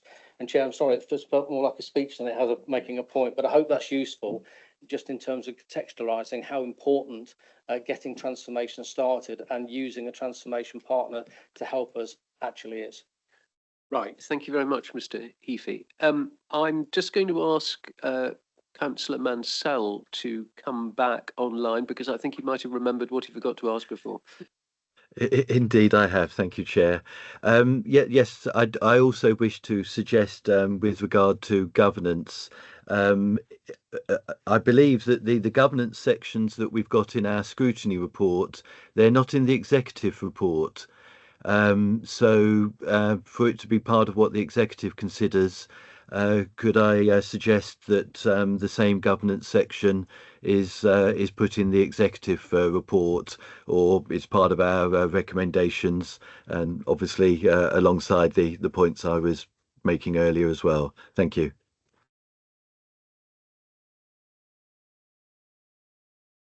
Right, thank you very much, Councillor Mansell. Now, I've got a couple of new hands in the room. So the first is Councillor Stanton. Thank you, Mr. Chairman. The CFO has put things very clearly. I don't want to repeat the points he made. I'm a retired management consultant of 40 years, with working for two of the big firms that you'd recognise the names of. I find it quite hurtful, offensive, some of the comments that have been made. The old canard about borrowing your watch to tell you the time, please. Can we grow up a bit and face the modern world? This is a serious issue we're dealing with here. There are many types of consulting, but broadly three. There are consultants who come in and do the job for you, like some of the examples that have been cited that didn't work in Somerset. This isn't that. There are slash and burn consultants who come in and chop everything that they can see. This isn't that. By the way, that is what commissioners would do, as Clive has just explained. This is proper, considered addressing of the issues that need to be addressed.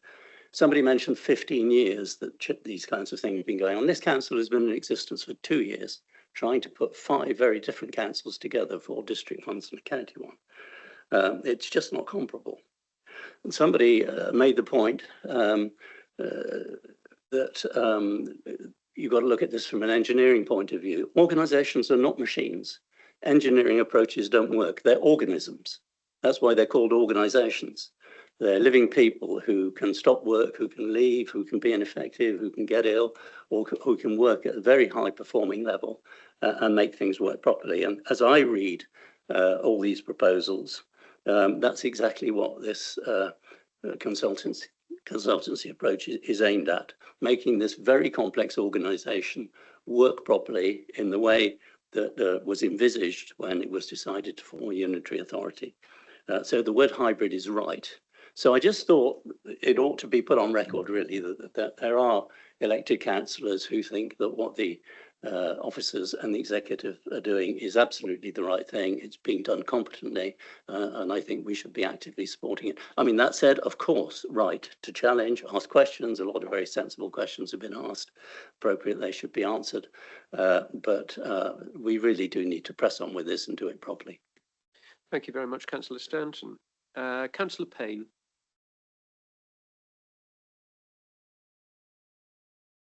All caught up. Good morning, Councillor Payne, Charge South. So my question for the CFO, if that's okay, I'm just looking at the bottom of page 11, page 12, through the list of councils and the partnerships and the results of those partnerships. I'm just thinking, with that 100 million, I'm looking at Dorset Council, 10 million of savings, Lancashire County Council, 27 million in savings. Plymouth City Council 65 million savings plan, but Somerset Council has 100 million to find. Is there a record of a transformation partner being able to deliver this amount, and what reassurances are there that they can? I can't quote the exact figures. I can come back to you with the numbers on those, but certainly at Birmingham it's a far larger amount. At Liverpool it's a larger amount, but I can come back with the exact figures on those. So, as I say, the important thing to remember is they're not delivering for us. They're working with us in a partnership. What they will be doing is helping us to identify the right things to do, put in place the right structures to deliver them, making sure that we put in place what in technical terms we call milestones and deliverables, so we know what's supposed to happen, when it's supposed to happen, who's going to make it happen, and crucially, what happens if we miss that date, what's the mitigation to pull it back on track again. That structure is really important, so they'll help us deliver all of that. But once it's up and running, we can start to think about handing that back to the organisation, building up the skills, and again, where I've done programs like this before, I've very much built up a change academy kind of program where we start to skill people up within the organisation to do these things, because we talk about, we do have a wonderful workforce and a very skilled workforce, but a lot of this is new skills that they will have to learn. So we need to take them on that journey of helping them to learn those new skills to be equipped for the council of the future, which is going to, arguably look very different from the one we've got now. So I have confidence, but it will take close contract management. We're not just going to say they're in place and don't worry, we'll never look at it again. We will be onto that contract on a weekly basis, on a monthly basis, and tracking the contract. And if they start to deviate from the contract, we'll want to know what's going on and pull them back. And ultimately, there are clauses in there that if they don't deliver, we can determine the contract. Okay, thank you. So I'm now going to ask Councillor Butt-Philip, Officer Scrutiny and Councillor Lation if they have any further comments they wish to add before I am going to put to members in the room, do you now wish to move into confidential session so you can consider part B. Councillor Butt-Philip. Thank you very much, Chair. I think I'll respond to a few of the points that have been made recently by a range of members. I think it's important to note that the approach that we are looking for, it is a hybrid approach. When Councillor Mansell talked about preferring to do it internally with targeted support, a lot of this work will be going on internally with a lot of targeted support and some additional capacity support. It is that sort of hybrid model, but I don't believe that we as a council, whether it's the council that's 2 years old or the council that's 100 and something years old, has ever had the capacity internally to deliver the scale and pace of change that we're looking for. In fact, I don't think any council probably has.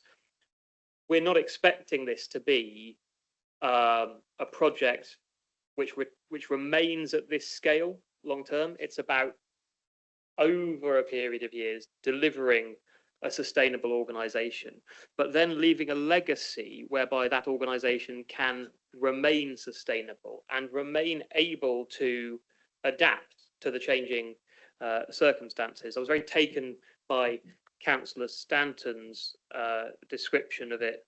It's not a machine; it's an organism, because that's absolutely right, and that's why we're not sitting here now saying we've got a 5-year plan of this is exactly what we're going to do.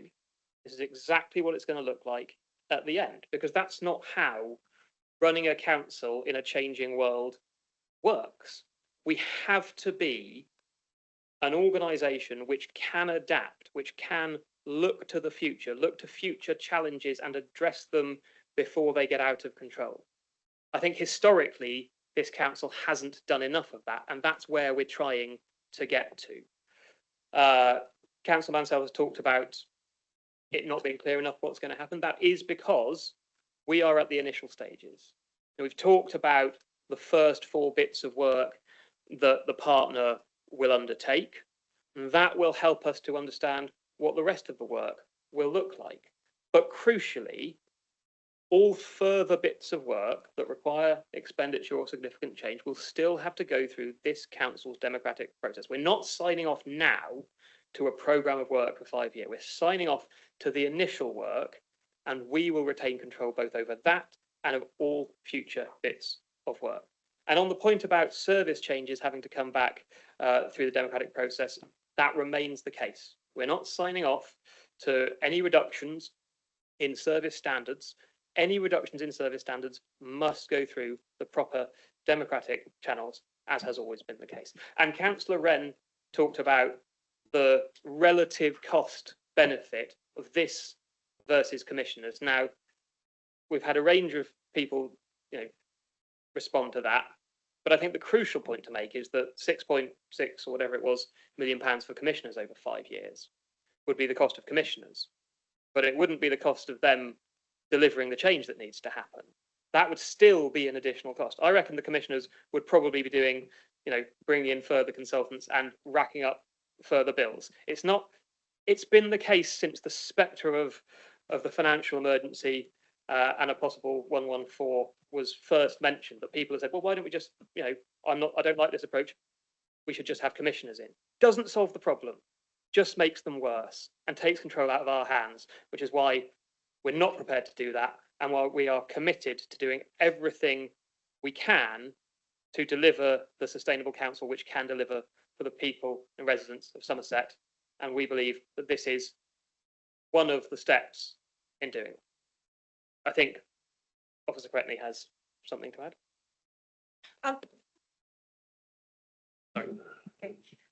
Just on some of the kind of points of detail. So one of the questions was around timeframes, and I think it is helpful to provide a bit of clarity on that for the committee. So in terms of those 4 initial pieces of work, so the review of change projects, and this is actually, where we might have to stop change projects because they don't add value. That's what we'll do. So it's really important to think that review of change project is twofold, really: assurance and acceleration.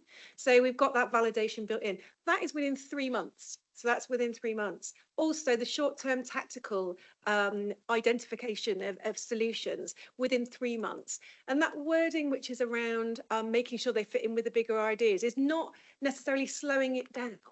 It's to just make sure that we're not doing things that we then have to undo at a later stage. What we're looking for is your quick wins that we can deliver.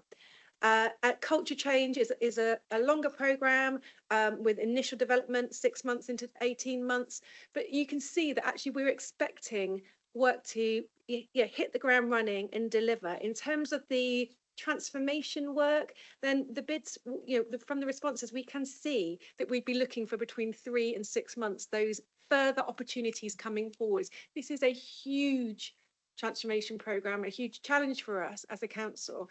And what we are looking for from a strategic partner is to, on page 27, in section 9, we really try to tease out that flexible access to that range of skills that we may not have inside, and being able to scale that up and down depending on what the work and the priorities are over a period, rather than adding to our council establishment. Say we need loads of business analysts or data analysts at the initial outset, but then we need more project managers and program managers as we kind of go through. Actually, what we're able to do is flex that resource and actually apply some proven methodologies and tools so that we can accelerate and best practice and insight, as Clive was saying, about what has worked and not worked elsewhere to bring that into this space. The other thing to say is absolutely, in terms of how we look at what we're doing and around how we understand demand, that failure demand and those blockages are 100% part of that. Let's understand what's working well in our organisation and what's not, and put in place the changes for that. Thank you very much, Officer Scrutiny. I'm sorry to say I completely forgot to call back in Councillor Farberhigh. So, Councillor Farberhigh, was there a point you wanted to make now? Thank you, Mr. Chairman. It happens to me often. But basically, I was actually I wanted to refer to Mr. Efi on one way. I think you mentioned one way of achieving 50% saving is cutting services. Being totally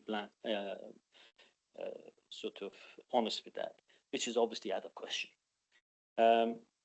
Would another way of achieving some another way would be potentially looking at our assets, capital assets, and look at potential revenue that we can actually increase from that revenue. And have we looked at that, or are we likely to look at that? Because, I mean, we talk about innovative way of working, but innovative way of working is such a broad way of looking at things. But what I like to see is the specifics on some of the assets we have and how we can actually, increase 10, 15, 20, 100%, 200% on some of the assets we currently hold. Thank you, Councillor Farber. I suppose that relates then page 14, table 1. There's a very significant drop in income 25, 26 to 26, 27, and then it goes back up again 27, 28. It is quite an anomaly. I just wonder if you could explain that, and that may address also Councillor Farber's point. I think the anomaly is due to just not having rolled forward the assumptions yet, and that will catch up with itself over due time as we're going through this process now. The budget process it sort of started in July and it rolls forward to March. So over that time, we're constantly looking and reviewing assumptions. And I think that's one that probably hasn't been reviewed yet. So I think you'll find that will catch up again. I'll come back on that one. The more general point is, yes, we look at those opportunities for doing whatever we can.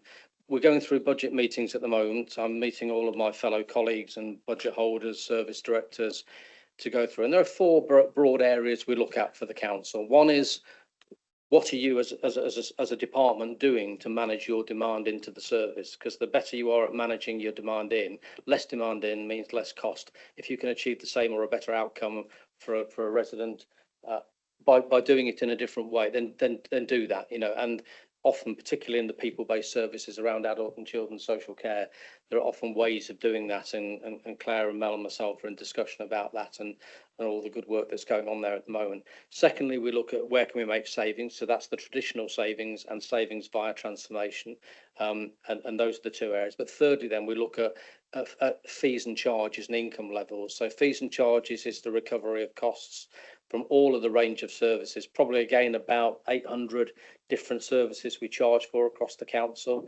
making sure those are properly benchmarked, and you'll want to make sure they're not so onerous on residents because you'll have that on your minds as well, but equally making sure that they are at a reasonable level compared with our competitors, that we're covering costs. But attached to that then is going further with commercial income and generating commercial activities. Now, what we can't do anymore is use investment properties that we inherited in order to speculate that investments might grow down the line. That's now been stopped by government for us doing that. And there'll be another discussion taking place in a different forum to discuss that particular one. So we don't do that. But any assets that we do own for our own services, and we ought to be using those assets, what we call sweating them, to make absolutely sure the asset is being used for to a maximum ability. And councils, for instance, will have locality policies where they say we'll split our area into a number of locations, and where we have a centre of that location, you will have adult social care, children's social care, police, health, all those agencies will work together to offer a single solution and make sure not just we, but the other agencies working together can rationalise that property estate and maximise it for what it's used. That's just one example of the kind of things we do. But there are things we can do in terms of other commercial activities and sales as well. I would want to make sure that they've been properly risk assessed. We need to make sure that we don't, like some councils have gone into investments completely blindly, quite frankly, and they have made big mistakes because they didn't have the skills to invest in those areas. And you can read about them in the press. It's littered with them at the moment. We don't want to make those mistakes. But if we can do things where we take a reasonable risk judgment and we think, yes, that's something that we have a specialist area for, and we can go into that area, by all means, let's do it. So that's part of the challenge sessions with all of the budget holders. So I hope that's explained the sort of process we're going through around the budget process, which we'll come on to later anyway. Yeah. Okay, thank you. So I'm going to ask Councillor Lation to speak, and then we'll address the issue of going into confidential session. Thank you, Chair. I just wanted to make a few comments before the committee might go into a confidential session. The table 1 on page 14, that is a table from our previous section 151 officer, and that line income and other items, that will, when it's updated, include savings for 26-27, and it will also include those changes that have come out in the spending review this summer, for instance, continuing the adult social care precept. So it's fair to say that we need to wait for the updated version of that table, which will not be far away. And just a few comments from finance point of view. The 400 million quoted, that is for adults and children. That's not the cost of adults for this council. And in November 23, the financial emergency was particularly brought forward by a rebase of the adults budget on a line-by-line basis. That wasn't down to a new piece of software, that was down to a really careful piece of work by our officers. And last week at the adult scrutiny, we heard the lead member, Sarah Wakefield, raise her concerns about changes that the NHS may be making as part of their 10-year plan and how that could impact on this council with additional costs for social care. Those are the sorts of things that scrutiny need to be looking at, need to be working on ahead of it happening, not as a result of a monitoring report that's looking backwards. The Dorset Council issues, that was about use of interim staff on health and safety, and it's somebody who was well known at this council, who's the portfolio holder at Dorset Council now, Simon Clifford, who has taken responsibility for uncovering that and sorting it out. You'll know that we've gone through, as well as procurement and counter fraud, we've also gone through contract management and training of contract managers in this council.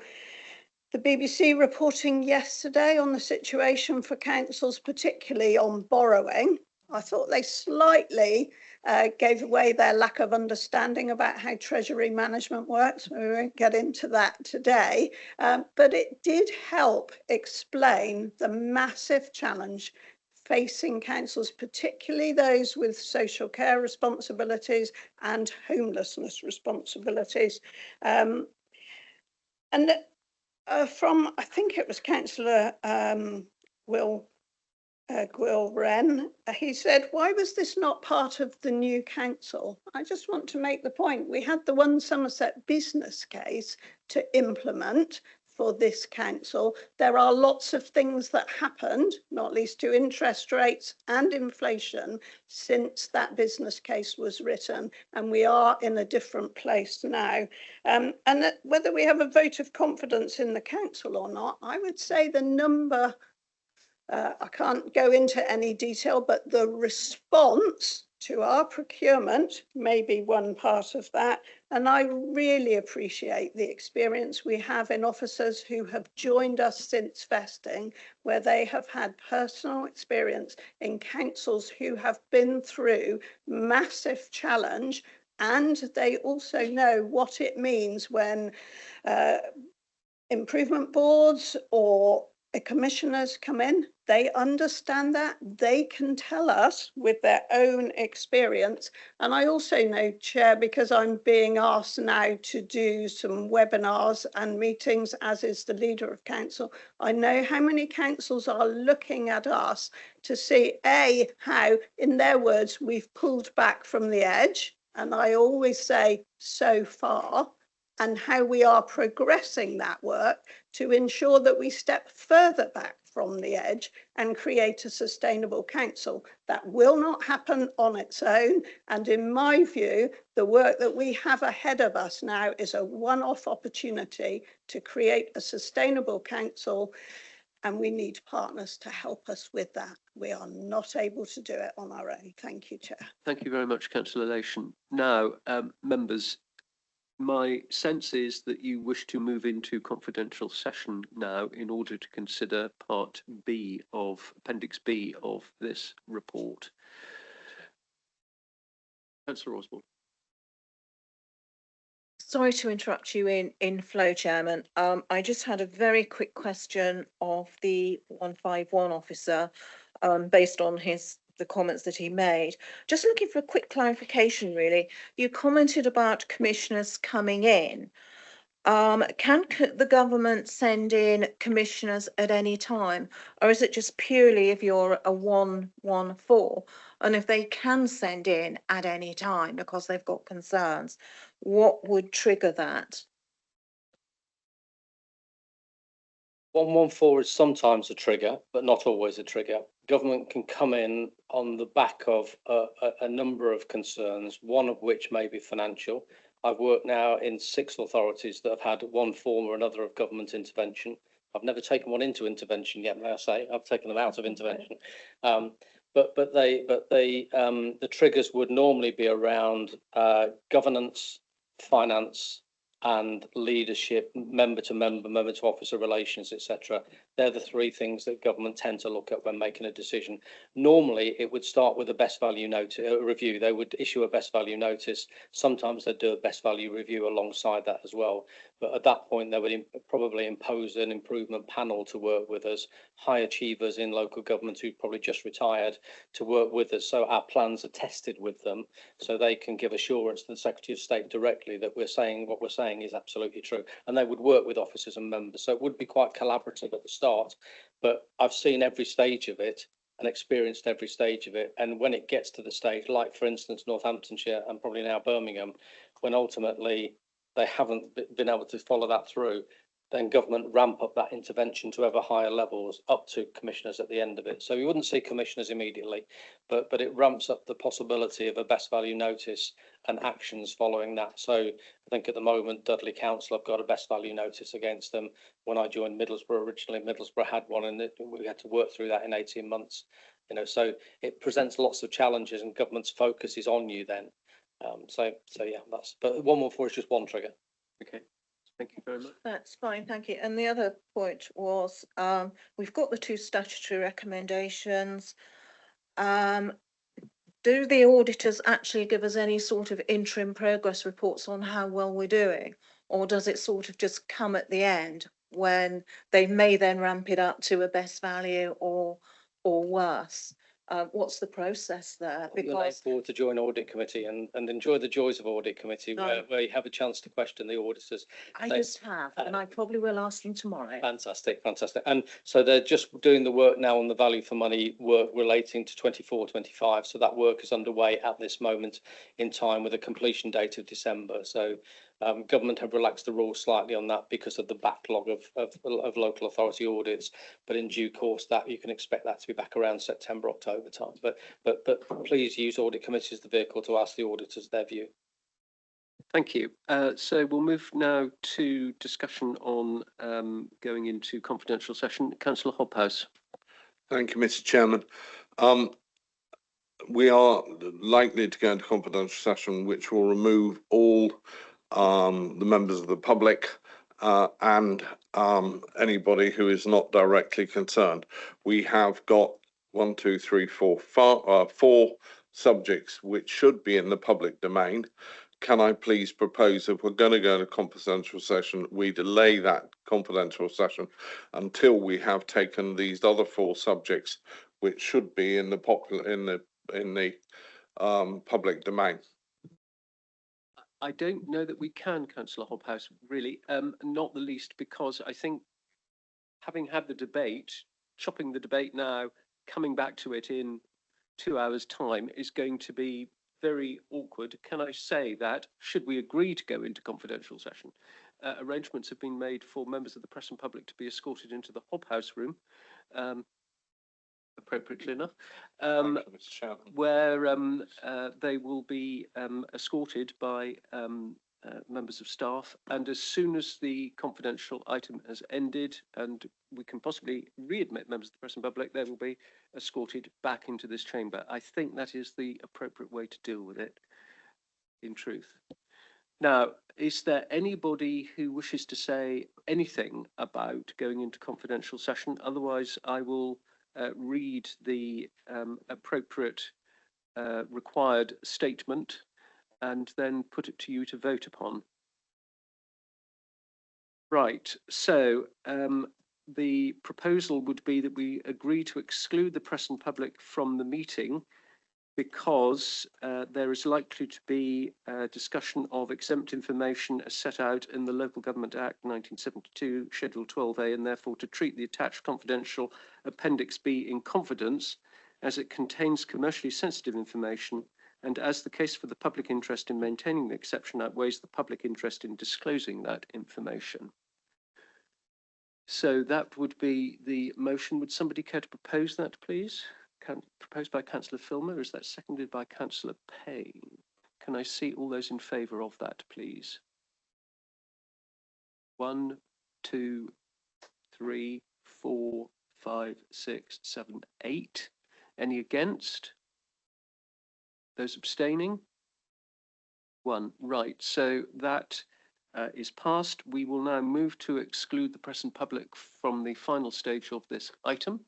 So, ladies and gentlemen, if you would please move to the Hobhouse room. We'll call you back. Be, I'm sure, interested to know that as a result of the discussion we've just had on the confidential paper B, no specific recommendations have come forward for the executive.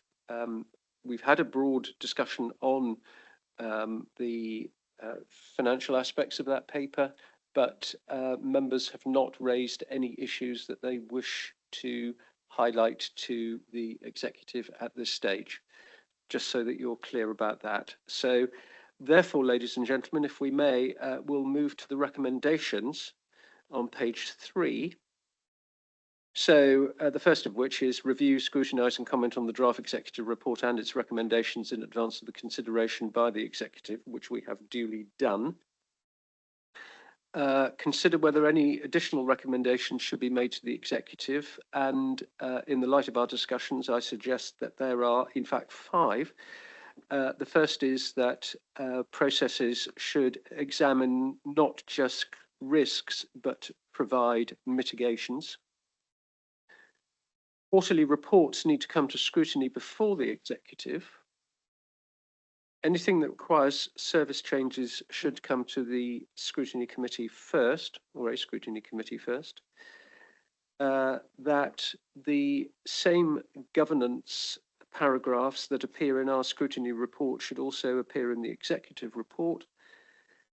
And lastly, that we should endorse the people strategy that is referred to on page 24 and pages 31 and 32, paragraphs 25 and 26 of the executive report, because that really does recognise the good work undertaken and the fantastic work of our staff. Are there any other points that anybody wishes to raise or feel that I've missed? If not, we've also got the final point there to agree that the next scrutiny workshop will focus on the process of business case development and approval using a case study approach. So may I move those points from the chair, those recommendations from the chair, ladies and gentlemen? Would those be seconded, please, by somebody? Councillor Stanton, may I see all those in favour? That's NEMCON. Thank you very much. I'm sure you'll all be delighted to know that we can now have a 10-minute comfort break. Thank you very much. I make no apologies for that item having taken a long time because it is extremely important. But I do thank you very much for your concentration and attention. Thank you, ladies and gentlemen. See you in 10 minutes.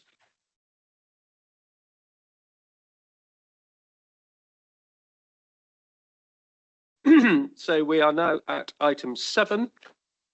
Which is the scrutiny function review, final report and recommendations, which you will find on page 13 of the agenda pack and supplement 4. I'll introduce this if I may. So as chair of the scrutiny review working group, we're very pleased to represent the key findings and recommendations. The working group had 10 members from across the council's scrutiny committees and political groups. To ensure party and cross-committee representation, they were Councillors Coles, Hobhouse, Mansell, Osborne, Redman, Seeb, Trimnall, Slocum, Johnson, and myself. So you can see that geographically and politically we were widespread. This review is a vital step in strengthening our governance, achieving good scrutiny and delivering better outcomes for the people of Somerset. And that is absolutely key. It is about delivering better outcomes for the people of Somerset. We recognise that some improvements have been made since vesting day, but what is clear from the review is our current scrutiny arrangements are not really fulfilling their potential and do need now further improvement. The review shows that we need to improve our current arrangements compared to our peer councils. We do have 5 committees at the moment, with most of our scrutiny being done in committee meetings with overloaded agendas, limited policy influence, and little opportunity to increase public involvement at the moment. The working group's report has been supported by the independent review undertaken by the Centre for Governance and Scrutiny, and we'll hear about that shortly from Camilla de Bernard-Lane, the Centre's Director of Practice, who conducted the review. And Camilla, we're very pleased to welcome you to this meeting.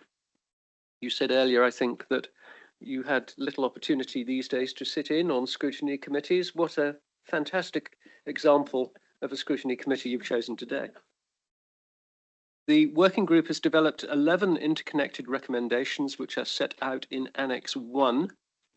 And these are focused on 3 themes: culture, ways of working, and impact.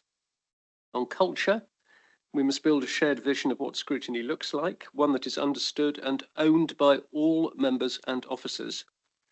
This includes improving training and developing a formal scrutiny protocol to guide roles and expectations, and having a good relationship between executive and scrutiny. So more training is absolutely de rigueur. Better ways of working.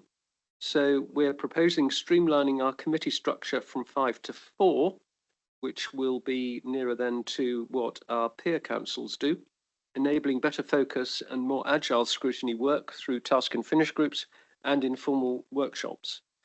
We're also recommending improving work planning, prioritising early involvement in policy and budget development, because one of the key themes that came up again and again was that scrutiny was looking at things too late to have a proper impact. We need to look at things early, particularly in terms of budgets, and we need to do more about policy development, not just be reactive. We need to be proactive in that, and assuring our agenda focuses on where scrutiny can truly add value. And finally, on impact, calling for SMART, S-M-A-R-T recommendations, a formal tracking system to monitor outcomes so that we just don't take a decision at a scrutiny meeting and then it disappears into the ether, but that we do actually see what we have been recommending, what we've asked for, working through the council systems. And a refreshed annual reporting approach that highlights the difference scrutiny can really make and does make. Given the importance of change needed, we recommend embedding scrutiny transformation into phase 2 of the Council's wider transformation programme. This is not a quick fix, and achieving good scrutiny will require commitment and support from councillors, officers, and all of our partners. So I commend the review to this committee, and I'll now invite Scott Wooldridge to add further context to the scrutiny review before I ask Camilla de Bernard-Lane to summarise the key points from the members' survey and comparisons with our peer councils, together with the Centre for Governance and Study findings and recommendations which are set out in Appendix B. So, Scott. Thank you, Chair. And again, just to add some context, just to supplement the Chair's introduction, I mean, for me, this has certainly been the most extensive review of scrutiny arrangements in Somerset, certainly in all of my experience.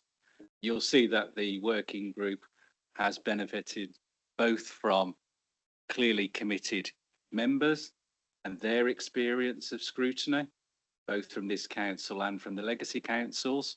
I think that's been invaluable, particularly for officers in developing the proposals that are before you today. You'll also note, and I'll shortly pass over to committee, that we've also benefited from the advice and support from the Centre for Governance and Scrutiny, and that brings with it not just the inward focus that we have, but also that comparison with peer councils and other councils that have trod this path already ahead of us. So there's an opportunity for us to learn from others, but also share where some of our good practice that's already working can be built on. We have already made some improvements as a council since vesting day. And I think you can see certainly from the review documents that there are further improvements that are suggested to strengthen our scrutiny function, which ultimately will help improve the council's governance, but will really underpin getting better outcomes for Somerset's residents and businesses. Just to highlight in terms of just some of the next steps, again, following today's meeting, it's then intended to present the findings to Constitution and Governance, principally for their awareness, because some of the recommendations would involve proposed changes to the council's constitution, because the scrutiny arrangements are set out in Part G. So there's again a need for buy-in from Constitution and Governance, but ultimately the intention is for these proposals to go through to the September meeting of full council, where all 110 councillors will clearly see the opportunities that are set out in this review, and hopefully then endorse the actions that are set out in the documents that you have before us. As always, happy to answer any particular points as we go through, but again, just useful then just to help in terms of that comparative analysis, and in particular, many of you are also keen to understand some of the results from the members survey that we did early on in the process.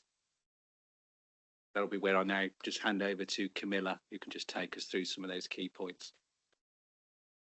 Thank you, Scott, and thank you very much, Mr. Chairman. It is actually a treat to be here with you, because it's been a while, as you might imagine with my role. I do go to lots of councils, but it's been a while since I took part in a scrutiny committee, and I'm really appreciated being a fly on the wall for that first item. So thank you very much. I'm very conscious of your time, so what I'm going to do is do a quick introduction, and then I'm going to skate through some of the presentation. I'm very happy to dwell on any aspects of it that you want to, but go through reasonably quickly, bearing in mind that I speak to lots and lots of councillors across the country, and I'm always there saying you shouldn't hear lengthy presentations in scrutiny committees, so I'm mindful of that. So by way of introduction, my name's Camilla. I work for CFGS, the Centre for Governance and Scrutiny. If you are not aware of the organisation, we are a social purpose charity. We do a lot of work with the LGA, we do a lot of work with councils, we do some work with other governance organisations. My role is the Director of Practice, and very much that means that I go around to councils like Somerset and support your good governance. And I think it's really coming from that perspective. I have to say, I really like the approach that you have taken as a council to this work. I do a lot of scrutiny impact reviews with lots of different councils. It's up to the council how you take that forward. And I think this is quite a unique approach that makes it scrutiny led, and I really like that. So I have done lots of presentations to the whole council, and then there's been a working group to different groups of councillors, sometimes just to the leader. It really varies, but I really like the scrutiny ownership aspect that you've taken in Somerset, so really appreciate that there. I don't know, Scott, Helen, whether we're able to put up the presentation. Fantastic, working on it now.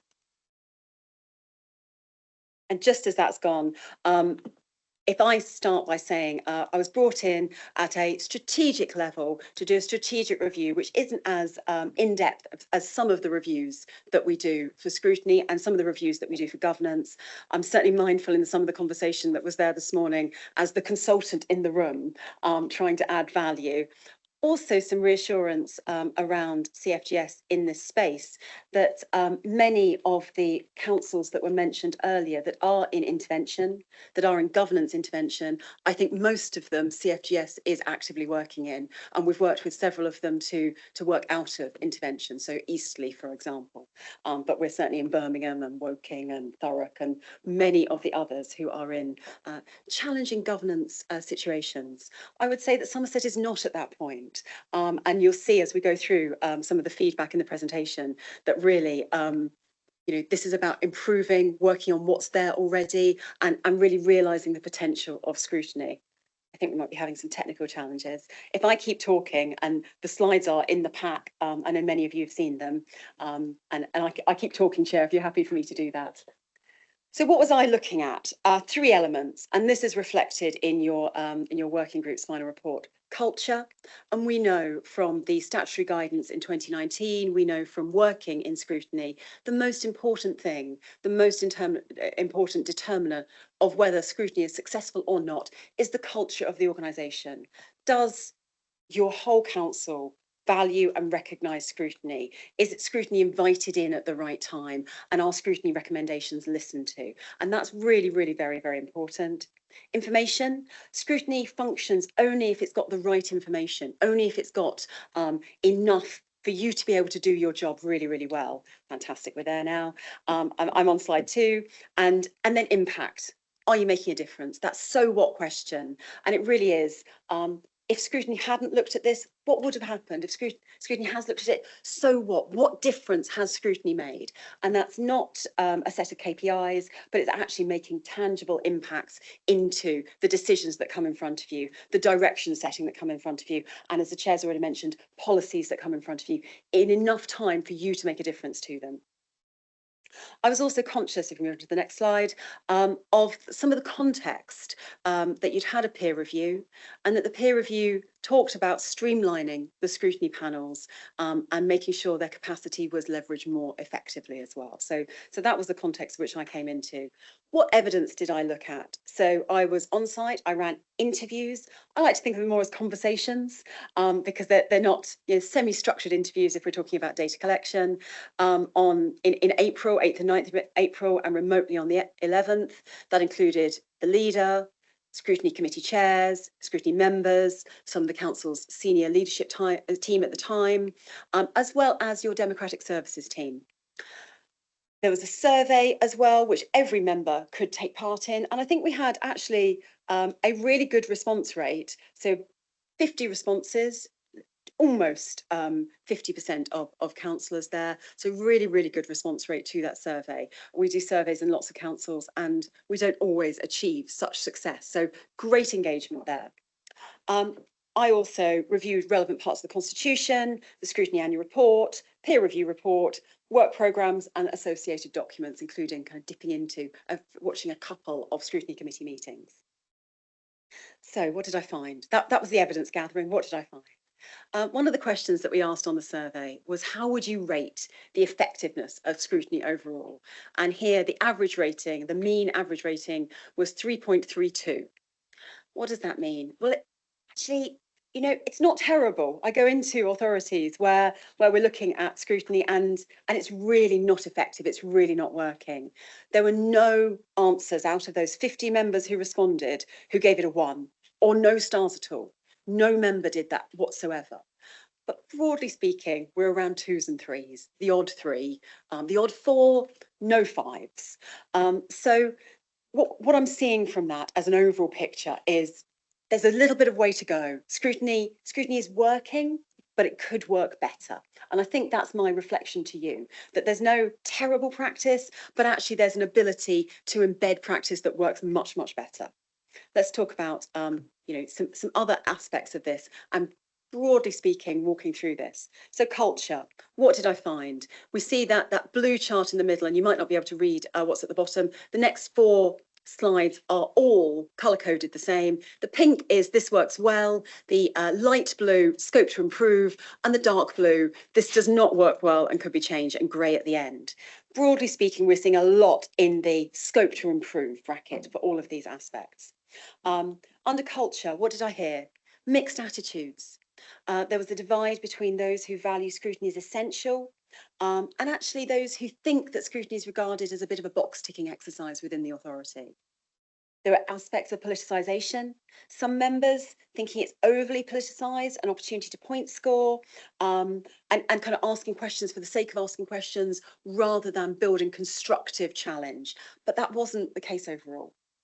A lack of clarity, and this came through in many answers.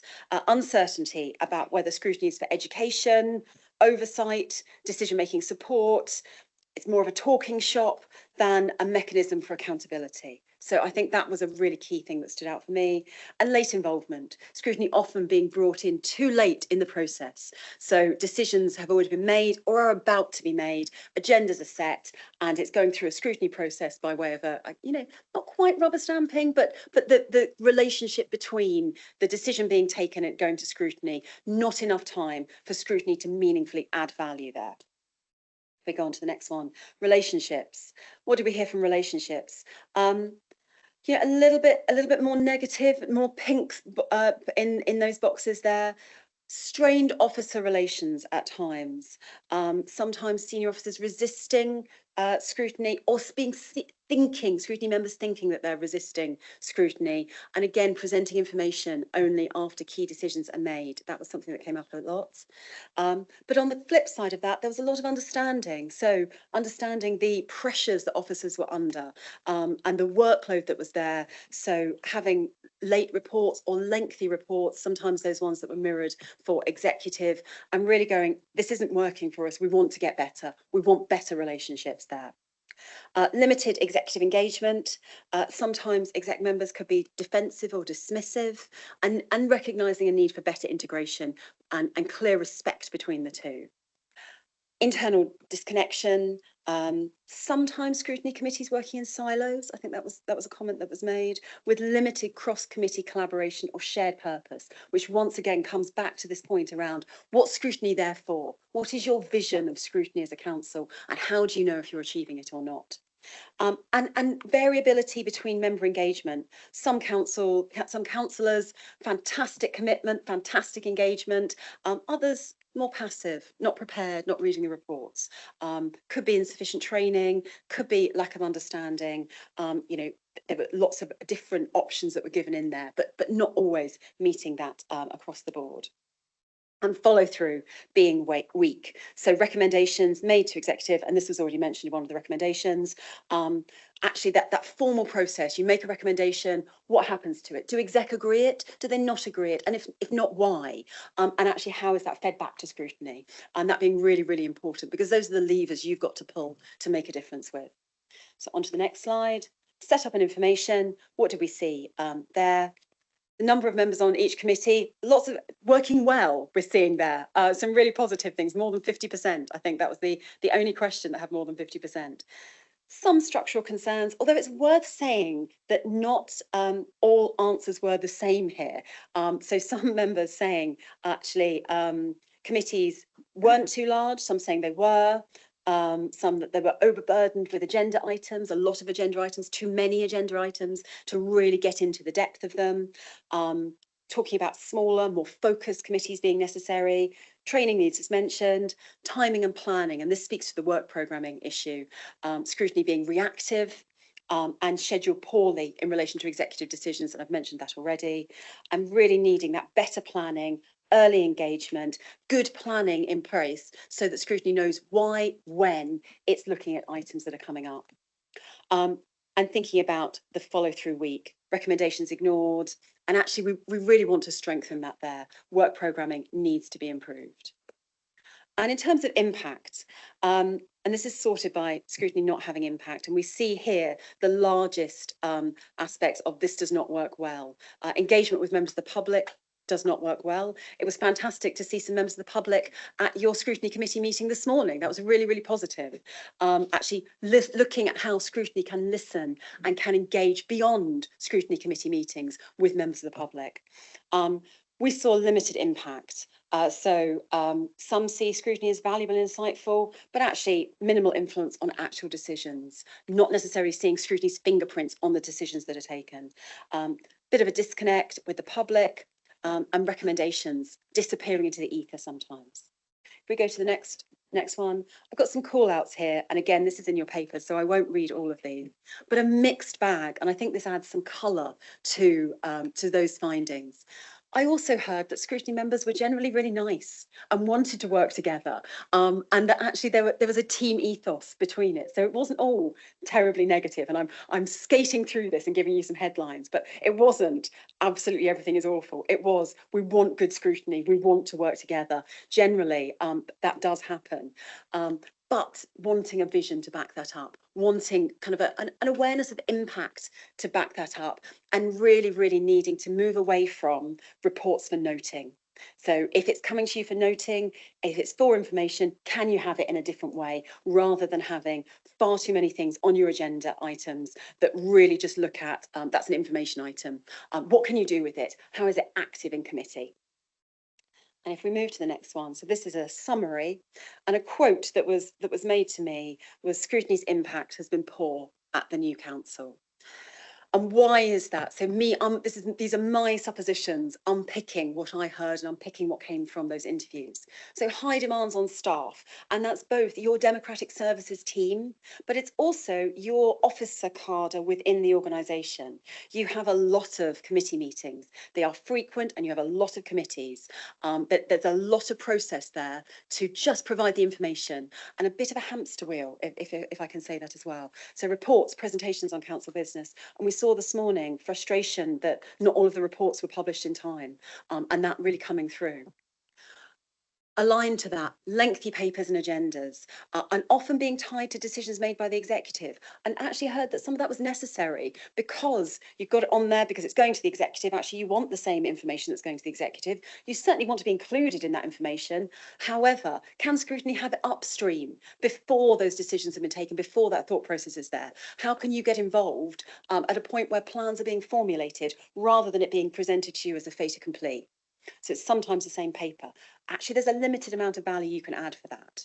Reactive rather than proactive. And really, I want to see your scrutiny being much more proactive, which leads to it, that the reactive nature can be passive. This morning I've seen some fantastic questions that I wouldn't describe as passive at all. But actually, what you'd said to me earlier was it can be passive, both in the issues that you look at, because they're suggested by the executive or they're suggested by officers, but also how's evidence used. So how are you triangulating data? So great, you've got your cabinet member, you've got exec members presenting to you, you've got your officers presenting to you. How are you going to other data sources? How are you validating that? How are you saying, great, that happens here? What happens in another council? And again, I caveat that with, I know you asked that this morning in the one item that I observed, but actually, how are you doing that more routinely? And so looking at that, frustratingly, they're little or no impact, limited use of task and finish groups. And some of that is that actually you've got your officer corps supporting many meetings, and your frustrations that scrutiny is not being effective. This fight for assurance. So we want to see everything. We want it in front of us. We need another report. We want assurance there. But actually in that scramble for getting assurance, perhaps not having the deep dives where you can really get into the issues and really make good recommendations that are very well evidenced. And again, that lack of dedicated scrutiny officer support. You have a great democratic services team, but having scrutiny officers who can do research, who can project manage task groups for you, who can support in report writing. Actually your officer cadre is tied up getting the reports, writing minutes, and producing kind of the meetings like this one for you. So we're coming towards the end of what I'm going to say now. I asked everybody, I asked you, what would make scrutiny work? And apologies on the screen if this is a little bit small. This was a free text box, so you could write whatever you wanted. But actually, there were a number of issues that came up many times, so I've correlated them. I didn't suggest these categories whatsoever.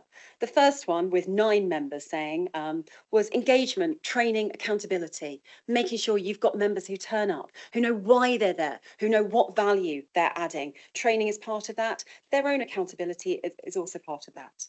Alongside that, with exactly the same number, agendas 2, 4. You need that prioritisation. You need that focus. Coming down, structure, committee size, frequency. And for this one, I should say, there was a divergence in opinion. There were some members saying we want more committees, we want bigger committees, we want them to meet every 2 weeks, and there were some members who saying we want fewer committees. So there was a split in actually how that was seen. And that speaks to me of a frustration of wanting to make scrutiny work, really wanting to get into the good work of scrutiny and wanting to make an impact from it. Officer time, support, resource issues, I've touched on that one already. Earlier involvement in decision making, yeah, absolutely. Need for more task and finish groups, I don't think there's any argument there. And public engagement, and wanting public engagement that goes beyond just, you know, I say just, members of the public coming along and speaking at scrutiny committees, excellent. But can it be more than that? And how are you using that feedback mechanism to support scrutiny and to support the good work of scrutiny? Now, I'm not going to read through my recommendations. You've got them. And actually, these were made at a time, you know, at least 2 months ago. And the working group has superseded the recommendations. So there is no point me reading them. But I did just want to talk to slide 14, which underpinned a little bit of this. And this was some analysis that I did around your current committee structure, the number of meetings, which is in blue, the number of recommendations you've got in pink, and the corporate spend that I took from one of your historic budget papers.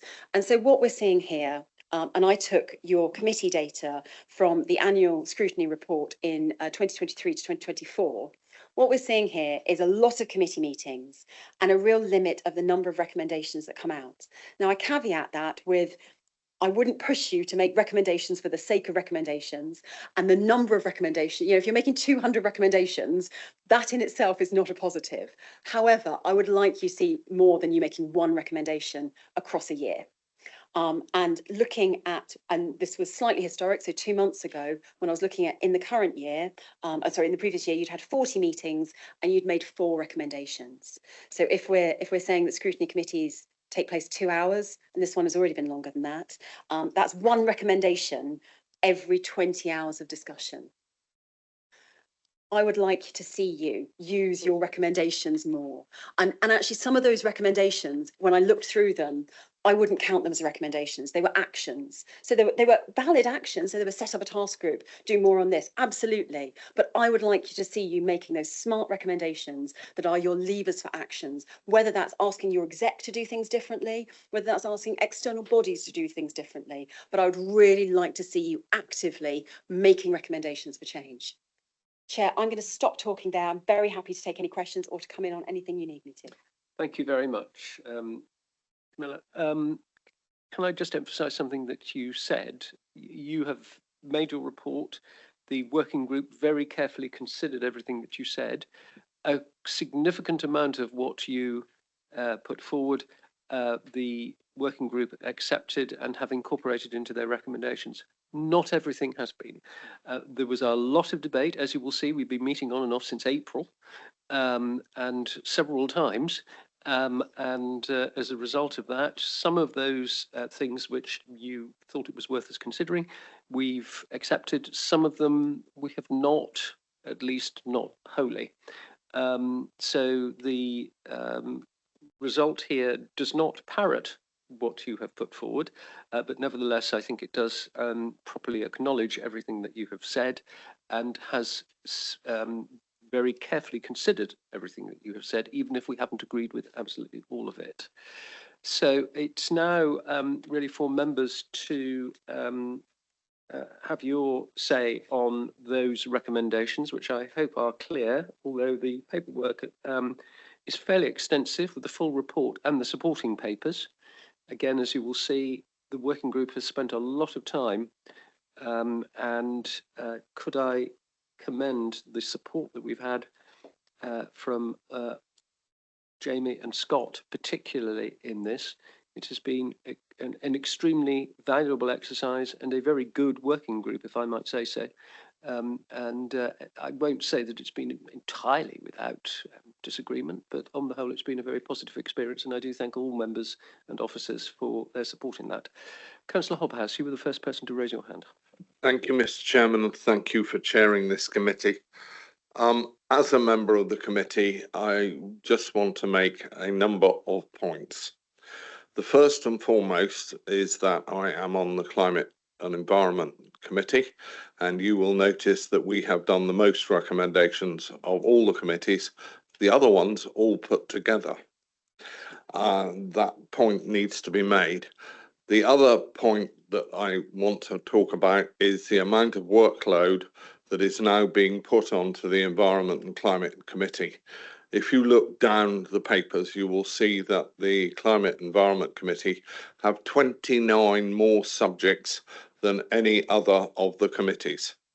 And the support that we need from not just democratic services, but the service providers is, in my opinion, not being given. And I made this point during the discussions on the committee recommendations.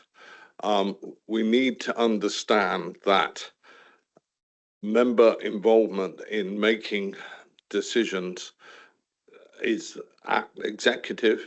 I fully accept that, but actually there is a lot of expertise in the actual committees, which is at the moment not necessarily being used. I apologise for being probably the most bolshy member of this particular committee, and I just want to make two examples. The first is that we had a task and finish group on producing renewable energy, and it took over a year to get that to be put in front of the executive, and it should have happened considerably quicker. The second is that we are sitting on now, not quite a year, but very nearly, a task and finish group on the water control on the levels, and we are not getting the backup from the service directory, and we have only met once. I do understand the problem that democratic services have with reference to trying to man 5 committees. I also understand the amount of workload they're trying to deal with, but we need to have more support from the service directories for the different scrutiny committees. Thank you, Mr. Chairman. I'm sorry I went on so long. No, not at all. Can I just remind members pages 49 to 53 are where you will see the proposed subject areas for the proposed new scrutiny committees. You will also note from the timeline later on in the agenda that it is not proposed that these should start operating until May of next year. So it is not proposed at the moment, unless you suggest something different or council decides something different, that we will do any changes to the committee structure in mid-year. But the first page, 49, does give the high-level breakdown, which does remind you perhaps of how more closely balanced the areas of responsibility of those committees are. Whilst the detailed breakdown of individual services is perhaps disproportionately large for climate, environment and place, nevertheless the overall high-level subject areas is much more closely balanced between the proposed 4. Conor Payne. Thank you, Chair. Oh, just move it on. Caught on a charger. Oh, okay. Yes, my question relates to, so this comes into force in May 2026, if approved the recommendations. From May 2027, there's a reduction of the amount of councillors that there are on Somerset Council. So has scenario planning been undertaken to assess how fewer councillors will affect that coverage of scrutiny, diversity of input and committee challenge?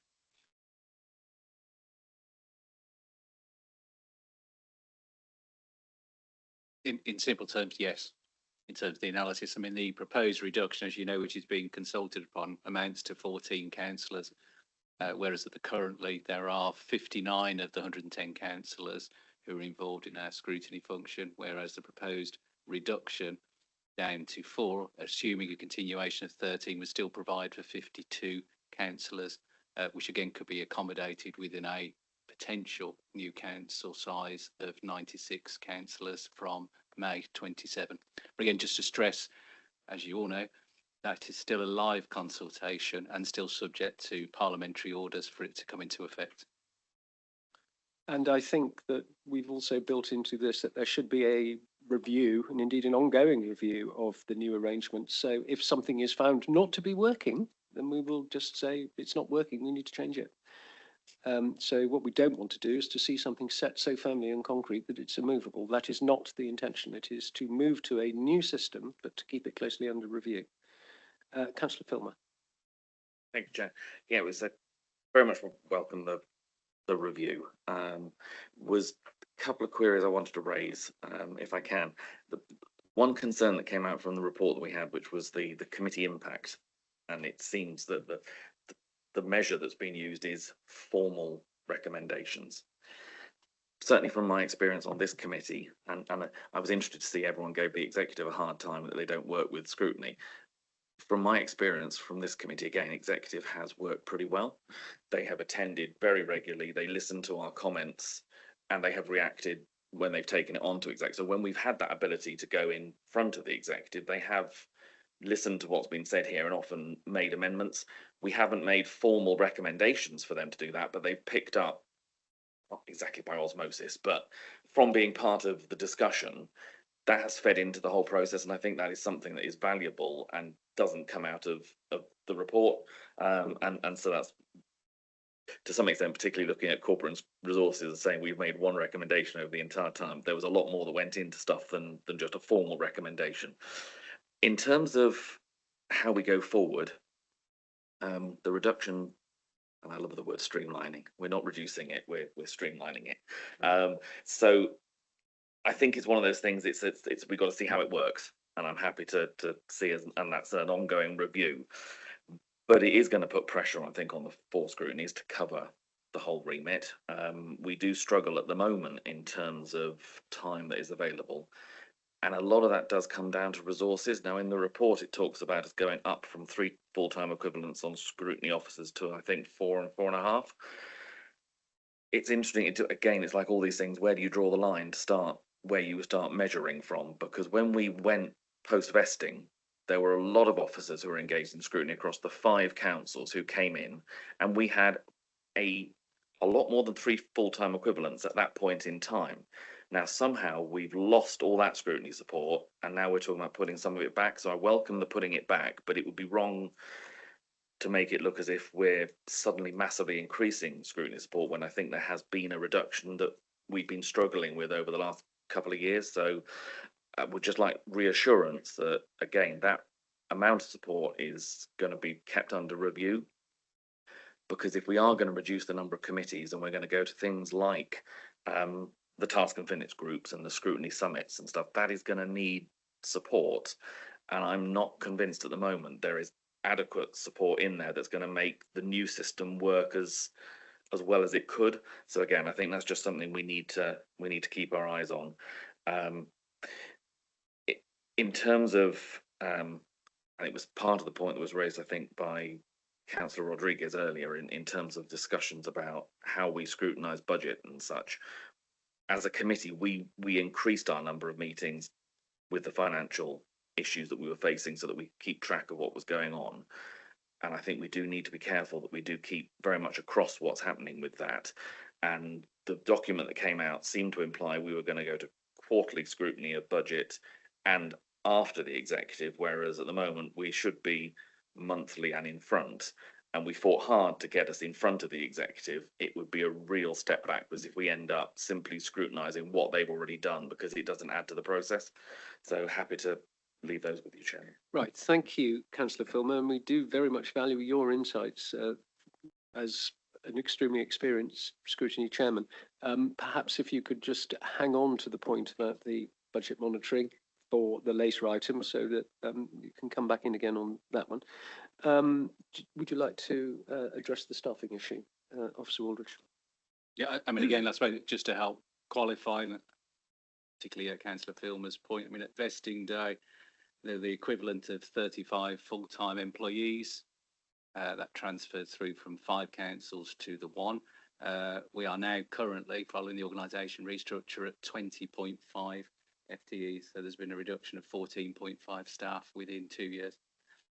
What we have to do, understandably, just like every other service in the council, is we have to prioritise. We have to prioritise for the variety of statutory functions that we have. Clearly, scrutiny is one of those priorities, but equally there are a number of other priorities in terms of democratic and governance services that also require statutory support, including our support for school admission appeal hearings, which are some of the highest in the whole of the southwest of England.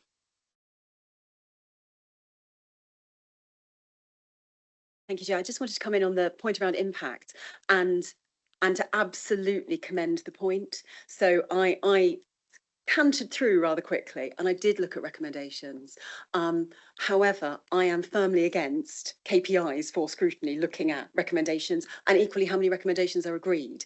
I think it's one measure amongst a lot of others. So I wouldn't want to leave you with this strong impression that the only thing you can do is make recommendations and that actually having the conversation doesn't move things forward. I have actually written a practice guide on the national guidance on impact and can make that available to members, which a lot of it talks about the intangibles around scrutiny. However, where we're looking at, you know, how much impact have you had, and also how has that followed through, and how can you see the difference? How do you feel as members that you've had an impact? Recommendations are one of the elements that we look at. So it's a good point, well made. Scott? I think it also sort of underpins this point about impact, and it was in Camilla's slides in particular, the one about the members' survey on scrutiny is valued. Again, that could be a sense of how councillors are feeling, but it can also get a sense of where the public also feels. So that also clearly identified the need for improvement in how people are feeling valued in that function. Okay, Councillor Stanton. Thank you, Mr. Chairman. My view tends to be a private sector view. I'm fairly new into local government, so kind of a different point of view. That was an excellent advisory report. Thank you. Good example of good consultancy, which we were talking about earlier. Very clear report. Interesting point that we didn't discuss on the earlier discussion was the extent to which it helps to have an advisor or a consultant who's a specialist in the area that's being looked at, which clearly we have here. I agree with most of the recommendations. Bob made most of the points. I think committees are too big. There are always one or two councillors who say hardly anything or nothing at all.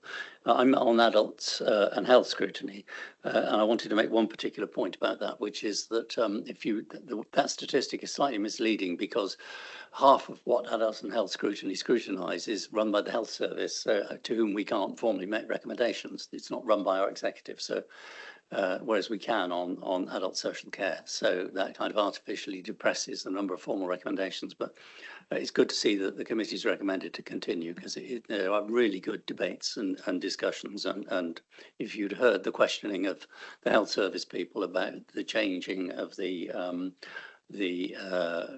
maternity unit closure, temporary closure of maternity units, and the change in dealing with stroke care. There was really robust questioning on that. Just one thing I'd like to have, which is shorter reports, please. Yeah, we all say. Right, thank you very much, Councillor Stanton. Councillor Osborne, and then I'll go to Councillor Mansell online. Okay, thank you, Chairman. I was part of this working group. I have to say, I think it's probably one of the hardest, most intense task and finishes I've done, but also very rewarding as well. And I'd like to thank Stephen for his excellent chairmanship, because I'm sure at times he must have felt like he was herding a bunch of cats. But we got there in the end. I think we've produced a good report with sensible recommendations. We've taken on board Camilla's recommendations. On the whole, we agreed with those and we adapted to suit our own circumstances. In doing this piece of work, it was often at short notice. We had papers to read virtually overnight, and I'm sure that our officers have probably lost a little bit of hair and gone slightly greyer in keeping us up to date. But I think what it proves is that scrutiny can work quickly and can work agilely. So the fact that we've been able to pull this off to this point should at least provide some comfort to Councillor Leyshawn that scrutiny is not necessarily a break or a slowdown on progress. It can actually perhaps speed things up and by actually drawing attention to areas that do need to be focused on. I'm particularly interested in, I think it's recommendation or point 7 on financial and risk, where we are saying we could put a pressure bid in to pay for the extra resource. I actually think we probably should put a pressure bid in because, as we've seen, when scrutiny works well, it adds value. And that's, in a way, that's a hell of a sight cheaper than calling in a consultant. As we've all argued before, there are things we can do for ourselves, and good scrutiny is one of them. And I think it would be a good use of funds to ensure that the committees are adequately resourced and can do the job that they wish to do and can get those reports out in a timely fashion, can do that research and provide the evidence that we're looking for. So we do make good recommendations that actually can be taken forward by executive or anybody else for that matter. So I think I would put that as, rather than a may, as a we actually should. And certainly it's welcome that the head of governance is actually also going to be the statutory scrutiny manager, if I've read that correctly. I hope I have, because that was one of the things as well, that you do need a dedicated statutory scrutiny manager to oversee and actually have a senior rank so they can liaise, especially when you're going to be liaising with senior execs. But I do commend this report. I would like to think that my colleagues will support this, and that also that the executive will do so, will be prepared to dip their hands into their pockets. The amount that's been asked for is relatively modest compared with some other asks, and that they will support it, and that colleagues at full council will also go on and support it. Thank you. Thank you very much, Councillor Osborne. So I've got Councillor Mansell online. Yes, thank you, Chair. I will say that I agree with points that have been made by colleagues, and would like to very much agree that this was a good working group. We were robust at times, but we kept looking to work through things and move forward, and it was a good group, and I would like to echo. We had a good chair. We had the input from Camilla in the form of the survey and her report were very helpful to us, and we were well supported by Scott and Jamie, which was also very helpful to the group. Now, I do have a concern, which I will mention, but and then move on. And we did discuss this at the group. I like Henry, and unlike Henry, I'm on climate and place, so aware of how that committee has gone. And with the change from 5 to 4 committees, part of that has been achieved by a new committee, Climate, Environment and Place, which has an even greater list of functions, and that does cause me concern that it's got rather a large work programme now to try and cover. That said, we do need to look at the overall package here, and then that's what I've decided I should do. And overall, I think we've got a good package with good benefits to leading to better scrutiny at the council, and that is something that is worth having. So if there are some downsides to it, to enabling better scrutiny to result, I'm happy to go with that. And it is important clearly that scrutiny members contribute effectively, as I'm sure we will all want to do so, and that will very much apply to new arrangements that we put in place. So yeah, overall very much in favour, and I think as I say, we've got a good outcome here. One final point, and it's just I believe a minor correction, and it is on the timelines that apply, and we are looking to get a fair degree of this implemented as soon as we reasonably can, and I think that's from the beginning of next year. The change in committees, as said in the recommendations, 5 to 4 May 2026, and it's also got that in the timeline. I thought I should just mention the action plan has got a little bit that's wrong on this. It's got different dates on page 85, so hopefully that can be tidied up before it comes back to council. But yeah, thank you thank you for all the the other committee members, and I look forward to seeing this all enacted. Thank you very much, Councillor Mansell. And Councillor Farberhigh in the room, your hand went up. Thank you very much, Mr. Chairman. I'm not, as you know, I'm not a member of this committee, but I'd like to thank Camilla for her input. All I'd like to say is it worth actually looking at action tracking? That the action plan is passed on and then track it backwards and then assess it. So that's just an idea that I thought it might be worth looking into potentially. Thank you very much, Councillor Farberhigh. We'll launch that one. Officer Waldridge. Sorry, I didn't mean to demote you there. Thank you, Chair. And again, just useful to highlight, you'll see within the action plan there's reference to, and apologies for some of the language sometimes, which may be a bit officer speak, which is reference to development of a scrutiny toolkit. That toolkit is also capturing things like how we make best use of action trackers, how we can improve the work programming. And again, just to flag, and it's only whilst I'm speaking, just to highlight, I mean, again, just for me, just to add some thanks, particularly to Camilla and to other colleagues. I mean, we have been very fortunate, particularly with Camilla. For me, she's perhaps, in my experience, one of the most experienced scrutiny officers that I've certainly had the pleasure to work with. So I would say, certainly in terms of this review, we have had a significant coup in gaining her involvement in working with our colleagues to develop the review that's got before you. So I just thought, again, just take the opportunity just to say that. Thank you. Well, if there's nothing else, ladies and gentlemen, Councillor Osborne's financial point, I'm advised, is going to be one, assuming that we go further now as a result of today's recommendations, will be fed into the appropriate stage of the council process. So we don't need to make that today, but it will come through as the process evolves.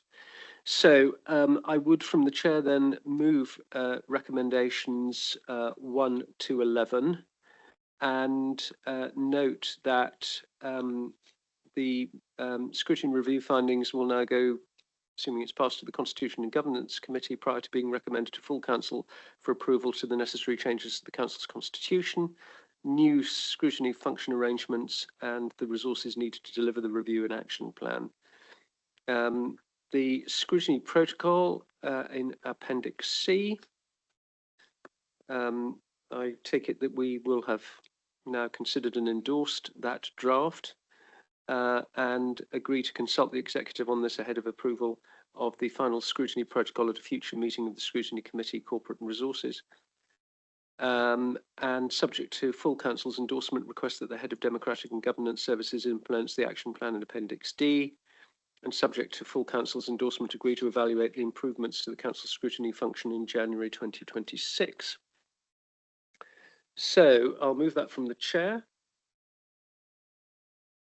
Seconded by Councillor Hobhouse. May I see all those in favour, please? Oh, good, thank you. NEMCON, I'll vote for it myself. Right, super, thank you all very much indeed. So if we may, we'll press on to item 8, which is budget and medium-term financial plan approach and timetable update. And this is page 87 in our agenda pack. And I will invite Councillor Lation to present the report, and also invite Mr. Heafy if he wishes to add any points following Councillor Lation. Councillor Lation. Thank you, Chair. In light of the time and the fact that some people are meant to be at other meetings at 2 o'clock and probably need feeding beforehand, I just want to say how important this agenda has been today for the future of the council, and this report is no exception. So the key priorities for the current financial year, of course, need to be added to everything else that we've looked at for the future of the council. So I would like to hand over to Mr. Heafy for his comments on the paper, please. Thank you. Thank you, Councillor Lishan and Chair. I've set out earlier on in the discussions the seriousness of the position that we find ourselves in and the need to balance the budget. I joined on the 1st of July, and if I'd been here in May, I would have started this process a little earlier. I think we're a little late on the process, but regardless whether we'd start from here or not, we are here and we need to catch up very quickly. We have had the first round of budget meetings with officers to look at options, pressures where pressures are emerging, options for saving, not so much for transformation in those, but looking at fees and charges as well. And we'll continue that process. The aim is that we are moving towards getting now the budget out for consultation by the 3rd of December. That gives us time then to consult meaningfully with the scrutiny committees, with the public, with businesses, etc., and with stakeholders in the area as well, and to feed those comments back in a meaningful way in time to take it through executive in February and council at the end of February. We're still looking at that final date on that one. But that's the timetable we're working to, which is a challenging timetable. As I said earlier, the aim is that when I'm talking to government this year, and I'm talking to them next week, I start my conversations with them about our financial situation, about the need for exceptional financial support and whether we need a further round of that, issues around council tax and the level of council tax and what the options are around that. They will be stressing to me, I have no doubt, that in our 3rd year after vesting, they will be looking for us to move towards a balanced position on our budget. In one sense, we're a very special council. We always are. Every council is special. In another sense, we're no special council. Government regard all councils. You know what your duties are. You've got no different duties from anyone else. You may have a different blend of duties that you bring in different ways. But every council has to balance their budget, and that will be their starting point. And there won't be any special treatment. There won't be any special money for Somerset. There won't be any government saying you're a special case. I've got no evidence that would be the case, and we're not seeing it through any mechanism. So we have to take those tough decisions going forward. And that's why we're in the process now of 3 rounds of work with officers to try to identify proposals that we can bring before you. So I've set out in there the recommendations and the draft timetable. You'll see broadly in this period, August to October, 3 months, we'll be looking at where we are this year. We'll come on to that in a moment, but that will influence next year. So at the moment, any overspend that we have in this year, if that has to be carried forward, will of course add to the pressures in future years. So it's important we get this year back in balance. I'll save that discussion, Chair, for the next item. We look at what are the projections then going forward for demand and what services are doing to manage demand. The words you hear from most well-run councils these days are about demand management. It's about how we manage demand into children's social care, adult social care, homelessness, SEND, etc. How do we manage demand into those services so the pressure isn't there in the first place? Not easy to do when you're in a professional job, and obviously I respect my colleagues, colleagues for the work they're doing and their professional views. And we have to take the professional views absolutely into account and make sure that we don't put any of the vulnerable at risk. We clearly don't want to do that. We have to make sure that our services never fall below a level of safe and legal. But nonetheless, there are ways that councils have managed demand in a different way. And when we talk about transformation partners, just going back to that debate, often they can see things that have been done in other areas, other councils, other ways of doing things, that when you look at it, think, oh, actually, that could work for us, or a version of that could work for us. So that's why that's a really important agenda to get into. We'll be looking at the government's assumptions as well. I touched on the fair funding review. That's been around for a long time. It's been promised since around 2015, I think now. I think been there or thereabouts. So it's good to see that something is now at least on the table. And as I said earlier on, it's likely that London boroughs will be the big losers. Northern unitary authorities will be the big winners. Mainly county councils will be in that mix in the middle, including us, where we're neither winners nor losers. We probably will be a slight winner, could be a slight loser, depending where it ends up. But I wouldn't see that as a route to getting additional resource. It's not going to come out of that route. So we've got to control this. This is all within our gift to control, but that means taking difficult decisions.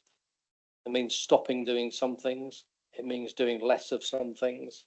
And it certainly means doing things in a completely different way, and through a transformation program using all the techniques we have at our disposal in terms of technology, in terms of looking at processes, in terms of looking at our structures, to make absolutely sure that things are working in the best way they possibly can do to deliver those services, many of which, the majority of which, are statutory duties, as I alluded to earlier on. So all that's taking place in the August to October schedule. Up to December, then, we'll be then considering all those strategies, how that pulls together into a report, and launching budget consultation at the end of that. We're hoping this year we'll get the government's announcement on what's called the provisional settlement.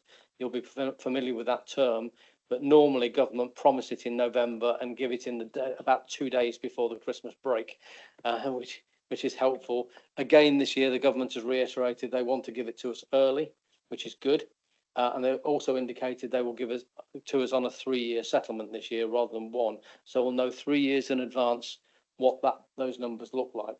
The downside with that is if any economic factors change, there may not be any chance to go back. We may just have to live with what we're given. So be careful what we ask for as a sector, but we're likely to go down that route. Over January to February, we'll go through the consultation process, and I've outlined the sort of consultees. Proposing at the moment that you have at least two goes at this as scrutiny, one in early January, around the 5th of January, and I would propose that you come together as scrutiny committees and we do a day's workshop, or longer if necessary, and come together to express your views, and then you pull your views together for a formal output on the 29th of January, I think it is. Now, the other option we've got, not in the paper, but if you wanted to come together in December as individual committees and consider that individually, I'd be open for a discussion, but I'm not sure. Scott's going to throw me daggers in a moment because I'm not sure that will be in the diary. But there's been another option there for scrutiny to have a further look at that, I think, if that were something you were to want to consider. And also within that, then we have to look at HRA rent setting. Follows a slightly different pattern because normally the council tax, the meeting that sets the budget is normally too late for setting the rents, because tenants have to get 28 days clear notice and given the production of letters, etc. So we do that a little earlier. We'll be looking to get fees and charges setting a little earlier. I think I often find with these budgets now that when members consider the budget, you're focused on all the savings, quite rightly, that have to be made, and fees and charges can slip behind the radar. So I'd like you to be doing that earlier and setting those in a separate meeting where you've got the chance to scrutinise those in more detail as well. And at the end of that, then we go forward to the governance going into full council. So the detailed plan is in there. Happy to take any questions on the proposals and the report. Thank you very much, Mr. Heafy. Councillor Filmer. Yeah, it was actually good to welcome the comment that Mr. Heafy just made about the earlier consultation, because it was a question I got down here, because we'd been talking obviously about how we feed in as scrutiny to the budget process, and if we're only coming into it in the January, February time after the draft budget's been done in December, I think that doesn't help us. So certainly I would welcome that involvement in earlier in the process. And again, obviously with the review of fees and charges, it's down as August, October. It doesn't mention scrutiny at that point, but obviously from what you've said, we need to add that to the list as well, as to making sure that we're in that. I was primarily thinking the December committee. I think we're quite late this year in terms of pushing things forward. If we're going to get a budget out by the 3rd of December, we're 11, 12 weeks away from that now. And a lot of work to do in that time. So if we're to put additional scrutinies in there, that slows that process down still further. So my proposal this year, and that is, we can review it in future years, would be we work towards no scrutiny involvement until the 3rd of December, get the executive proposals out for consultation. And they are only proposals for consultation at that stage. They're not in tablets of stone. And then we can probably give you 3 opportunities to look at that and come back with your comments if we play our cards right during December and January. just as part of the changing culture that we're trying to address now with the scrutiny review, is it really the right nomenclature that scrutiny is a consultee rather than an integral part of the process? So should we not be part of the budget setting process rather than part of the consultation process? I have seen different models in different organisations, but the proposals at the end of the day are the executive's proposals, and you are there to scrutinise the work of the executive and their decision making to make sure it's right. So, to that extent, I think it's the right nomenclature. But I remain to be corrected in terms of how you feel about it as a committee. Can I let that one float there? But I think we might need to look at that. Councillor Hophouse. That was one of the points I wanted to make.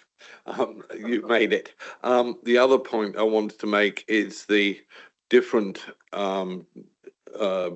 areas of the budget need to be looked at considerably earlier by the scrutiny committees directly concerned.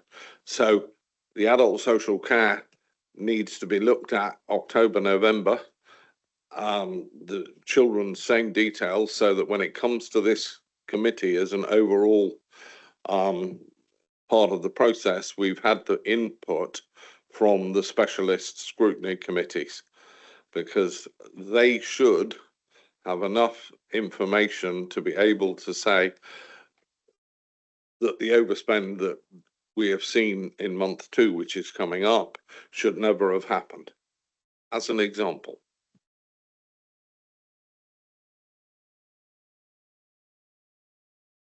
Obviously, in terms of the overspend, you'll have plenty of opportunity to come and help manage the overspend in this year. This is proposals from April 26 onwards. Hand on heart, I don't know how well developed any proposals will be in time for sort of late September, early October. I just don't know they'll be ready in time for that. Now, that's why I said at the start that if I'd been here for the whole year, we'd have started this process 2 months earlier. And I think we are late on the process. So I'm trying to manage a process that gets us to an end result as quickly as we possibly can, with meaningful, well worked up proposals for you as scrutiny committees to consider. Yeah. I get your problem, but we discussed this last year's budget at length because we weren't consulted until January, February, because of the problems with what the government failed to give us the information on it. And it was talked about having a September start on the consultations so that the input from the specialist scrutiny committees could have some value. Okay, thank you for making the point, Councillor Hobhouse. I think that Mr. Heafy's point is that if he was getting to the final point, he wouldn't necessarily have started from here, but nevertheless, that is where he wishes to get to. And the direction of travel is certainly that we will be looking at these things earlier in the future. And this year, it will be as early as it possibly can be, with the understanding that we get to a more desirable place next year. Okay, Councillor Locke. Yes, thank you. I mean, I'm glad you've emphasised the getting things earlier so we can get things right for next year. I'd like to make a plea now on behalf of parish councils who have helped this authority drastically and in many ways with the devolution of services which they've taken over. And for 2 years, I will speak for the council which I am a member of, which is Yeovil Town Council and Yeovil Without in my division. 2 years finance figures from this authority has not come through on time for both of those authorities to meet their budget figures for the accountants, and it's not very good when it's a mark against those authorities as showing that they're inefficient, though we know the inefficiency, and I will say it, is this authority with them not getting the figures out for those parishes to get their accounts finalised. That is just not acceptable. It's happened 2 years on the trot now, and I don't want to see it happen a third year. And it's something, as we've been talking about, bringing things forward and getting things on time. That's something I want to be, excuse me, made note of. I'm not laying fingers blame at anybody, but for it to happen 2 years is just not acceptable. And I'm quite happy to speak to anyone or Councillor Saunton with regards to this particular item out of this meeting, but it had not better happen again. And that's not a threat. That is a, that is a promise, because we will go to town next time. Okay. Thank you very much, Councillor Locke. Councillor Lation. I just wanted to say, Chair, I think those are the figures for the crematorium and the cemetery in Yeovil. So I am well aware that that has happened the 2 years since vesting. So I'll make sure that I speak to Mr. Heafy and he knows exactly how important that is. Thank you. Thank you, Councillor Locke. Mr. Heafy, do you want to come back? And thank you. And when I came to the organisation, the council, the reserve date for the full council was the 4th of March with a backstop date of the 11th of March. I've asked for that to be pulled forward by a week for partly that reason. So we consider this on the 25th of February and the reserve date is the 4th of March. So I think Democratic Services have confirmed that will work, and I want to commit to that date as a better one. It will give the chance for better quality of debate, but also remember that this year is the first year with our council tax system that will go live with a full integrated council tax system across the whole of Somerset. I want to make sure that nothing goes wrong on that, and if anything does, we've got time to recover from it. If we were to leave it until the last minute, we would not get the council tax bills out on time, and the impact of our cash flow, if anything went wrong, would be severe. So I think this is partly a risk protection, but partly good practice of trying to get the budget in a little bit earlier. Just remind colleagues that we have a legal duty to get the budget set by the 11th of March each year. So that's our legal responsibility. Thank you very much, Mr. Heafy. And Sue Osborne. Thank you, and thank you for the timetable, and that we're looking to do things much sooner in the future. I agree with what you have said today. However, when it comes to some of the fees and charges, particularly, some of the changes can be very controversial. I'm thinking of parking here. If any sort of changes to fees, charges, rents, whatever, or even to service levels, requires a change of policy. How are you going to ensure that the relevant consultations are factored in time for you to make the decision? Because at the moment, I think we're still waiting for a consultation on parking, and I don't think that's gone out because that was a change in policy.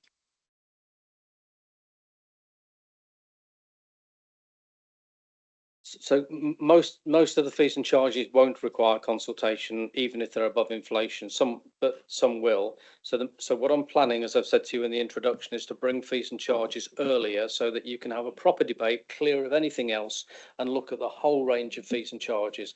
Some of them will require consultation, and if that hasn't been done in time for the 1st of April, particularly where it's 12 weeks consultation, then we'll have to defer the implementation of that until further into the new year. So we're trying to pick up anything through that fees and charges process that is going to require consultation, and I'm aware of the parking consultation issue. Okay. Right. Are there any other points, ladies and gentlemen? If not, other than I think the general and strong feeling from members of the committee that they do wish the consideration of the budgets to be as early as possible, and for every opportunity to be given to the individual scrutiny committees to consider the budgets as early as possible. I think that we go to the recommendation of noting the proposed budget development approach and the timetable for 2026-27 and the MTFP for the period 26-27 to 2030-31 as summarised in Table 1 and detailed in Appendix 1. I'll move that from the chair. Seconded. Yes, all those in favour? Thank you. So we'll move on. Before we do, can I just say that we've got 2 items left on the agenda. I think it would be important that we do try to cover those this afternoon without unduly rushing them, but we are coming close to our 4-hour point. So we will have to formally move that we are prepared to carry on consider those items this afternoon. And what do we get? An extension of half an hour per vote? Okay. Are you happy to carry on, Councillor Sutton?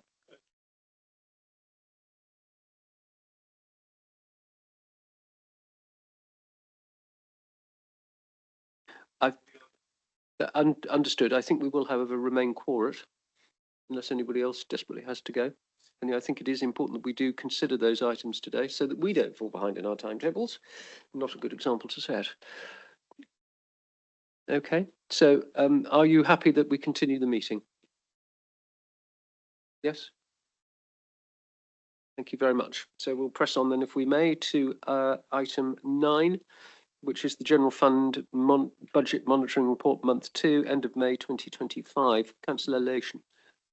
Thank you, Chair. Again, I won't say very much. I do, though, I would appreciate if we could have time to take Councillor Rodriguez specific questions at this point, if we could, please. So there were a number of questions and comments, and there was one about a specific figure on council tax increase that we put to MHCLG as part of our exceptional financial support.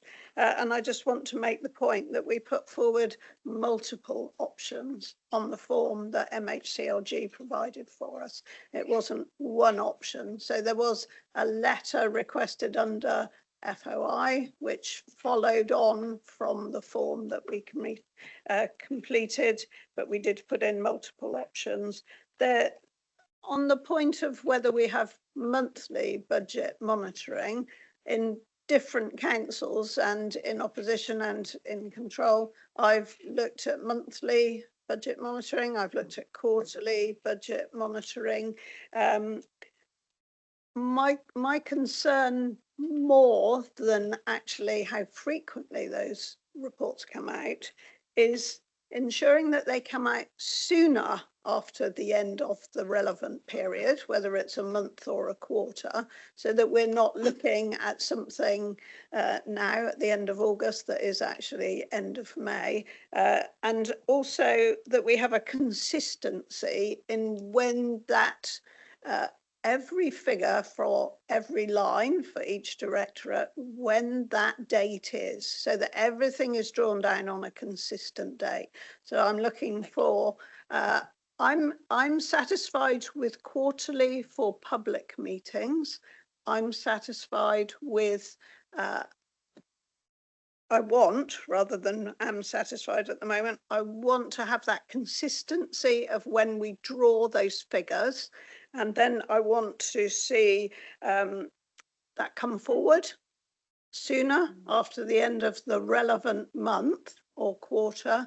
And I'm speaking to Mr. Heafy and are very willing to continue that conversation about what can we provide for all members, all scrutiny, whatever is considered appropriate on a monthly basis with the full report, with its usually 17, 18 appendices on a quarterly basis. So again, I'm very willing to take advice from Mr. Heafy, who has experience across many councils, including, I think you said 6 councils that were financially challenged, and actually get some learning from those other councils about how we can free up time for our finance team, because we are going to need them working on all the business cases coming forward for both change and for transformation. They are going to have considerably more work even than they have for the last 2 years. So getting that balance right between keeping members informed, having meaningful reports for scrutiny to consider, as well as executive, but also freeing up finance so that they can do the work that we desperately need them to do, so that we get a sustainable future for this council. So very happy to hand over to Mr. Heafy again. Thank you very much. There was a further question from Councillor Rodriguez, which concerned the escalation process. and I think, if I understand him correctly, he was anxious that the Scrutiny Committee should be able to, so to speak, effectively independently escalate issues if necessary, rather than relying on the executive to escalate them. That was the third part of his question, I think. Okay, sorry. My view would be that scrutiny could do that at any meeting, at any point of the financial year. And if scrutiny adults, scrutiny children's could come up with ideas for savings that officers could work up, they can do that in February, September, June or November. Nobody has to wait for a timetable to come forward with savings. And as you'll know from the parking, which is going out for consultation soon, that was never included in the budget for a full year. So it is perfectly possible for a budget to be put forward with savings for a proportion of the year, not the whole 12 months. So my encouragement to scrutiny would be to think of it all year round, because we are going to be in this situation now for the foreseeable future. Thank you, Councillor Lation, very much. Mr. Heafy. Thank you, Chair. So the month 2 figure that we're reporting in your papers is a forecast overspend of 5.456 million, which represents around 0.8 of 1%. That's not where we are now, it's the forecast we have for year end, so projecting forward, which is around 0.8% of the overall net revenue budget. So it's a big number because we have a big budget and there are challenges to get that down, but nonetheless, that's where we are. Bear in mind the budget was set with capitalisation direction of 43 million in there. So we've already set a minus 43 million budget, and this is 5 million worse against that position. It'd be great if we didn't have to at some point use the EFS, but it's there and we will use it. So just to note that. We also have at the moment then against that £12 million worth in corporate contingency, which is unallocated, and £3 million against the corporate risk budget. And again, it would not be my intention to use those at this stage. It's too early in the process. When the directors sign up to their budgets, they sign accountability letters to say that they will deliver their service within their budget. And the first point of call is for every director to look at the mitigating actions that will bring their budget back under control. Why do I hold the central contingency? Because I don't know what's coming further down the line. And what I don't want to be doing is releasing it this early in the year and then finding something bigger hits us later in the year and we've got nowhere to go. So the right and the recommended practice from me as your 151 officer would be to ask directors to maintain that accountability, to deliver the services within the budget envelope that they've signed up to agree to, and then to have, as we go through the year, look at whether that's a sustainable situation, and if not, look at releasing this contingency or part of it further down the line. The principal areas of overspend are in the report, so I won't go through them too much, but the two big areas really: adult social care in terms of a housing contract to support young people that exceeds the budget, specific issue there, and in children, families and education around £3.7 million pressures on external placements, which is a continuing pressure for the service.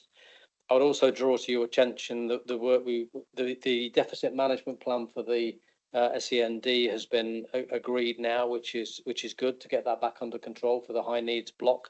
But that at the moment, if was forecast to have a deficit of £96 million by the year end, and we're keeping a close eye on government developments with regard to that particular budget area. Government have promised to review. Remains to be seen whether the review will tackle anything. But I'm sure if anything it will tackle the ongoing pressures rather than dealing with any backlog that we've got. But we have a deficit management plan which we'll be following very closely. So I think they're the key things to set out there. And in the recommendations, we are asking that the council reaffirms its commitment to avoiding a section 114. I think it goes without saying that you do, but that remains my aim as well, is to support every action that avoids me having to consider a section 114 notice. Thank you, Chair. Thank you very much. Councillor Filmer. Thank you. My first question was slightly touched on by Councillor Lation in terms of, obviously we're looking at month 2 and we're in August, end of August. So why in effect are we looking so far back at this stage and we haven't got anything more recent, and what can we do in the future to make sure we are having more timely looking at, because obviously that is something we need to be on top of. In connection with that as well, the idea of moving to the quarterly reporting does raise some alarms with myself, in that an awful lot happens in a quarter, and if we're trying to keep on top of what's happening as scrutiny members, we need to see that. So cancellation again mentioned what other methods there would be of us having a much more up-to-date feed in, even if it wasn't through the scrutiny meeting itself.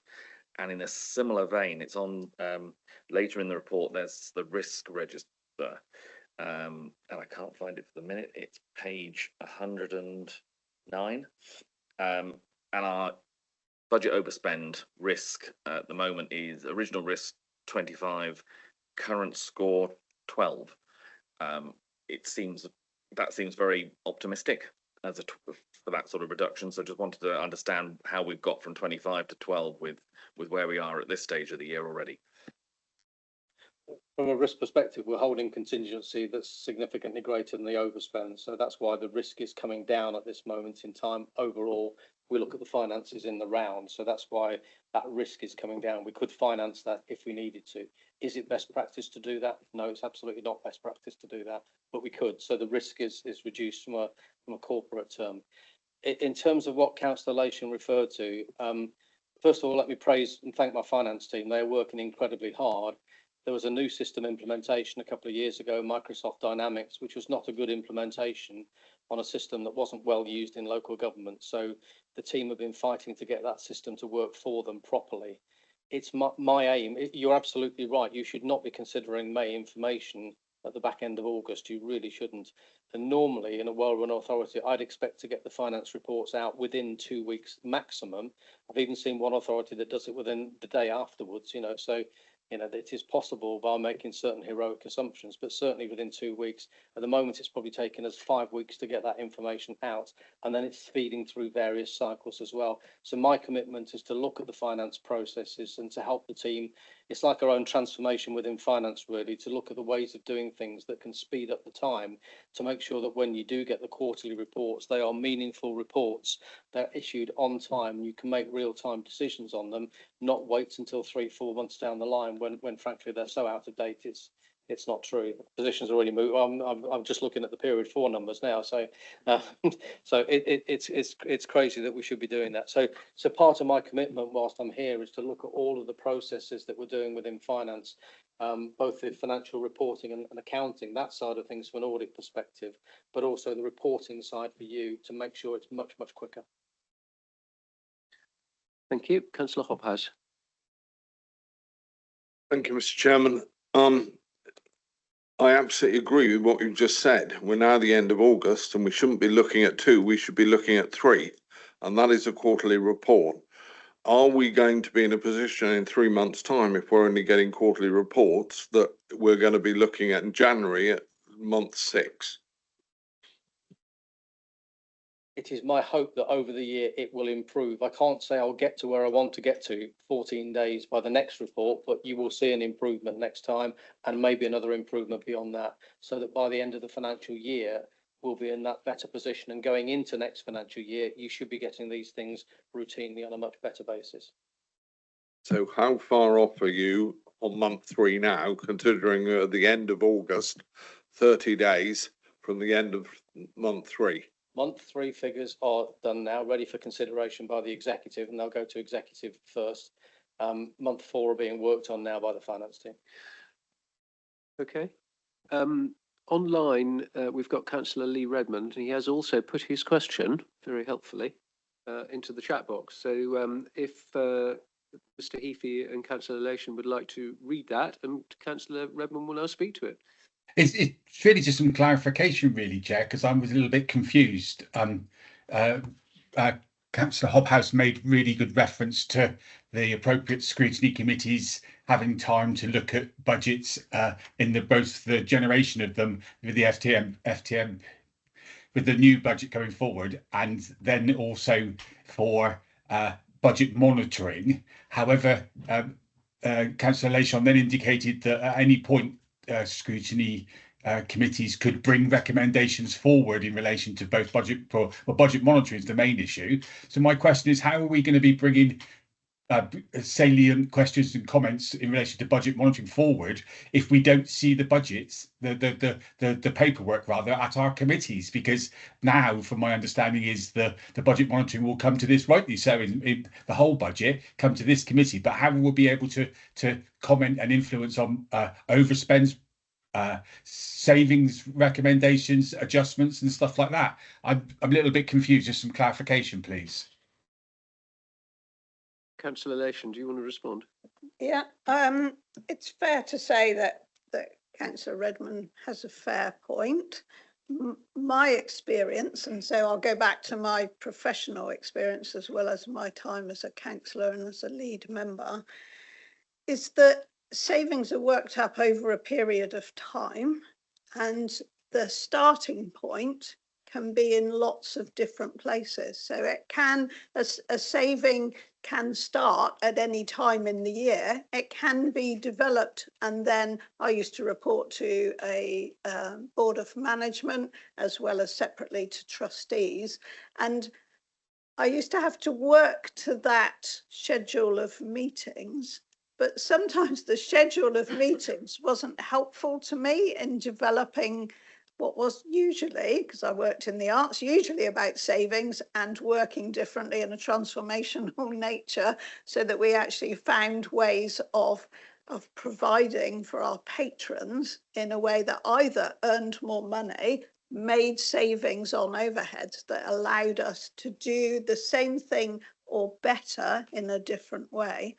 And I think this is the thing where scrutiny can work differently. So Councillor Redmond chaired the meeting at Children's Scrutiny, where we had the deficit management plan, and we had that plan in time for scrutiny to scrutinise it, and did a really good job.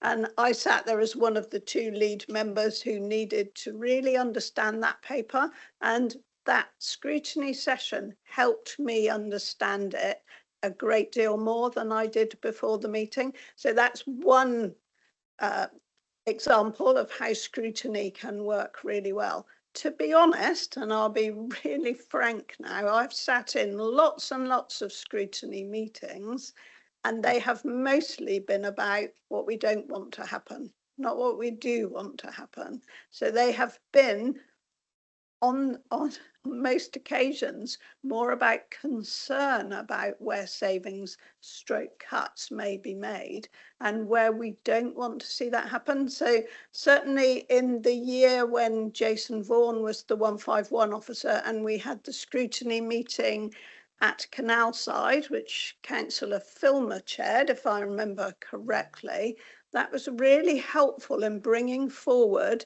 some relatively small savings that would have had a big effect, and that actually had a real impact on what we put forward for executive to approve and to recommend to full council. So I've seen different versions of how scrutiny can work well. I don't know, because I'm not in a particular directorate, as my colleagues Heather and Sarah here are, about how lead members and the scrutiny committees can work together with the directorate, and particularly with the executive directors and the service directors, to develop theories, ideas, practice, where it may be possible to deliver savings, which we need in this particular year, because we need savings coming forward for 26-27 that are in advance, as we've already heard, of this main phase 2 of the transformation programme. So I'm suggesting it won't be easy to find those savings for 26-27. We won't know from government until, well, as Mr. Heafy has said, they've said late November, which actually they're now qualifying with, or December. So it'll be December, you can be sure of that. So we don't know exactly how far we need to go with those savings, but there is an opportunity for scrutiny to look further ahead, the individual scrutiny committees, and actually look at how much of savings could be delivered without, I'll say it, damaging services, or because there will be a whole saving, there will be part of savings, there will be whole years of savings, there will be 6 months of savings. It's like doing a jigsaw, putting a budget together, and it is a very big jigsaw for Somerset Council. And you know, it doesn't become any easier. I think the pieces have grown from the 500-piece jigsaw to the 1,000-piece jigsaw, and we are going to have another challenging time putting a budget together for next year. Thank you, Mr. Heafy. Thank you, Chair. And as scrutiny committees, you will be looking at a whole range of items for individual areas, and each one of those will have financial implications associated with them. So it's right that when you're looking at proposals, looking at individual things that are brought forward to you, consider not just to consider the operational aspects of what's being considered, but ask the questions about the financial aspects of that as well. And if something comes out of that as a scrutiny recommendation for doing things in a different way, ideally that produces a better outcome at lower cost, then please put those forward and we can wrap them up and pull them together in terms of the agenda. So I think you've got many opportunities throughout the year to do that. Forgive me, Chair, can I just quickly come back? Yes. I think that the responses missed the point a little bit, and that's possibly me bringing in the MTFP in the process into the conversation. The point I'm making is, well, I think we're on item 9 now, if I was correct, which is budget monitoring, which is talking specifically about the end of budget and the process. My response was in relation to that. How is the scrutiny committees supposed to feed into the budget monitoring if the budget monitoring papers are not coming to them? I think it's a question, Councillor Redmond, that is very valid. I think we need to note it today, but it is one that I think we need to give further thought to and needs to be worked on more by officers, and perhaps Councillor Lation can take it away and think about how this can be worked through the process, because it is a valid, very valid point that you're making. I don't think there's particularly an answer that we can give immediately now, but if you think about it, that would be appreciated. Councillor Mansell. Yeah, thank you. So, and I'm sort of digesting a little bit the exchange that's just occurred. I will just share that sort of my inclination as a committee member is that quarterly reporting could be okay. When it's more frequent, it doesn't feel too beneficial to me to do that. I think it might get more attention when done quarterly, and clearly, as has been suggested, though, timely reports as well. So ones that are reasonably current. I wanted to comment a little bit more, and Lee's comment makes me realise that it's slightly not quite on the point he was raising, but just the general point about scrutiny involvement in the budget and developing where things are going. The earlier report on the scrutiny review did say there needs to be better work programming, and that particularly means between the executive and scrutiny. Scrutiny needs to be aware of what's coming forward for executive, and I just wish to make two examples, I think, whereby it would have been beneficial if scrutiny could have been involved earlier on saving proposals that were coming through. And both of these savings have run into problems, and they're sort of partly stalled now on the system. One is in recycling centres, which came forward, I think, about 2 years ago now, but scrutiny, I think, could have looked at that beneficially and maybe helped to show a way forward, admittedly making difficult decisions, but I think that could have helped. And the other one is on parking charges, which I think many of us can see as well. So sorry, I realise I'm slightly off monitoring, but there we go. No, thank you. That's fine, Dave. Thank you. Councillor Osborne. Thank you, Chairman. I have to say I agree with Lee Redmond. And if the reports, the budget monitoring reports, they have to be produced monthly for executive. What's so difficult about sending them to a scrutiny committee, just as an extra email to go out and attachment, so we can have a look at them in good time. You know, I think Lee's absolutely correct. I think we should still be seeing them monthly. If the work's already done for exec, it's not that difficult to send out another email, surely. And then we can actually have a debate on these at the right time, not 3 months when it's too late. The other thing I just want clarification on, I mean, I've got slightly lost on this, is we're noting that the 12 million corporate contingency budget and 3 million is currently uncommitted. Fine, not a problem with that yet. And you're now looking to approve that corporate contingency and 3 million, going straight into an earmarked reserve to be drawn on. That somehow seems almost to make use of that particular reserve less transparent, and it's possible it could get gobbled up by other things. So when that unexpected contingency comes along that no one's seen coming, but it has to be dealt with, that money may have gone. So I just wonder why we need to sort of amalgamate those two together. Personally, I think they should be separate. And also bear in mind, a corporate contingency is not a piggy bank if you get your sums wrong. It's there for dealing with the genuine, the unexpected. Right, thank you. I'm going to ask Councillor Hobhouse to come in, and then I'll ask Councillor Lation and Mr Heafy to give final comments. Mr. Chairman, could I add a recommendation to your list, please? That the budget monitoring comes to this scrutiny for the overall budget monitoring prior to going to the executive so it can be commented on. And secondly, that the breakdown is taken to the individual scrutiny committee meetings, either before or after executive have dealt with it, so that those particular scrutiny committees can look at and comment on their own areas of expertise. Will you second me? Bob is seconding me. Thank you. Okay, thank you. Councillor Lation. I just wanted to say, Chair, that the budget monitoring reports for executive will be quarterly, not monthly. I'm very happy to take away from this meeting that I have a conversation with Mr Heafy about what we can provide on a monthly basis in a much shorter form, because as I've already said, one of the things I'm most concerned about is reducing the amount of time that finance officers spend on producing monthly reports.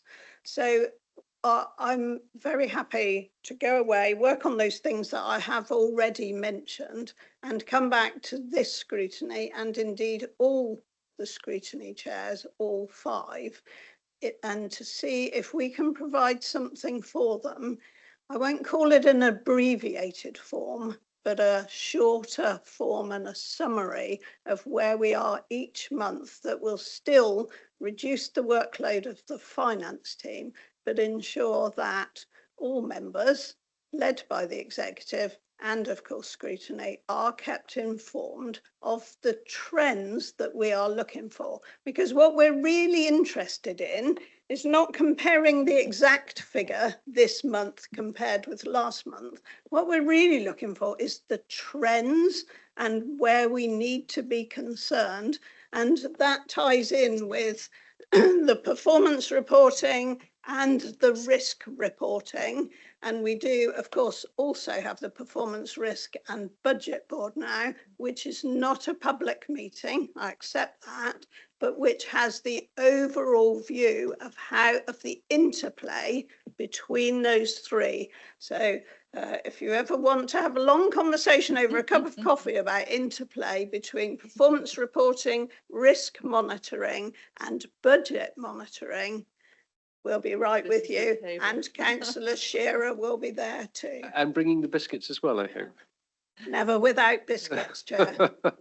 Councillor Hobhouse, you wanted to leap in? Mr Chairman, I fully understand Liz's point about every quarterly report. I'm not asking for a monthly report because the individual scrutiny committees meet every 2 months anyway, and the quarterly report breakdown, if it came to the individual scrutiny committees at their first meeting, and this committee which meets monthly, and I'm not asking for a monthly report, I'm asking for the quarterly report when it is done to be broken down and sent to the individual scrutiny committees as a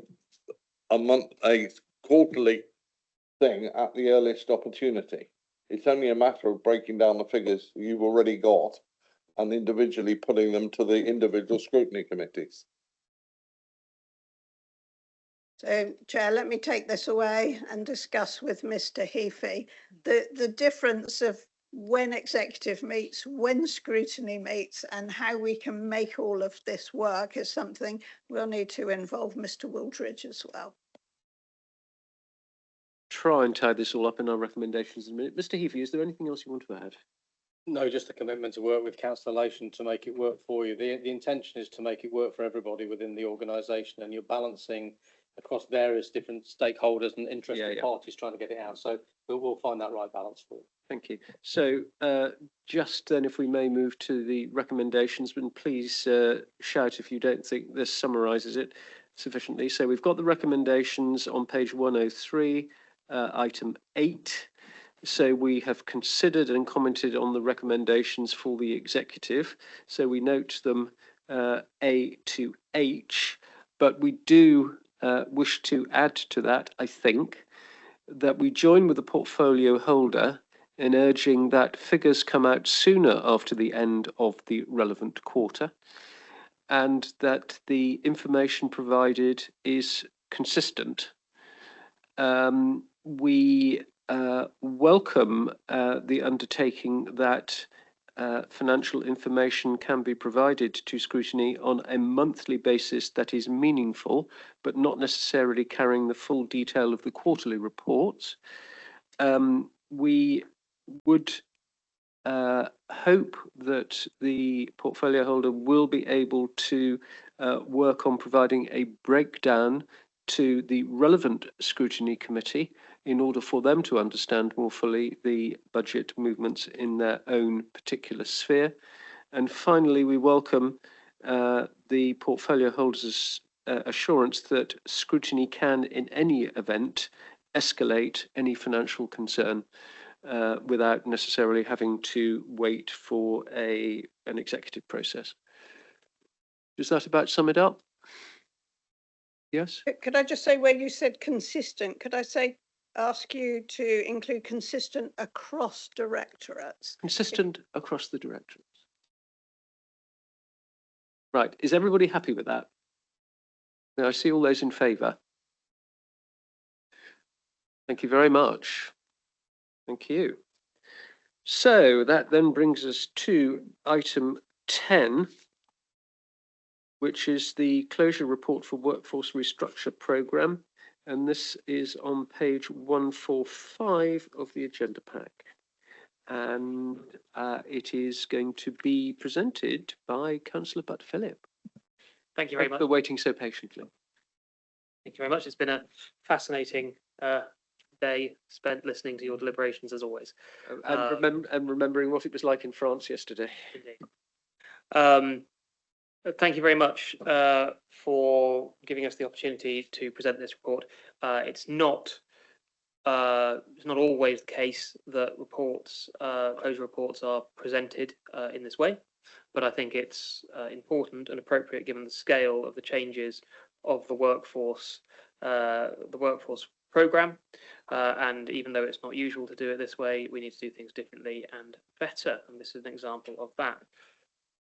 It would be remiss of me to introduce this report without paying tribute to our fantastic staff, both the staff who we still have, who are doing an incredible job, and the wonderful people who sadly left the organisation either voluntarily or in some cases compulsorily as part of the workforce changes that we all know were necessary.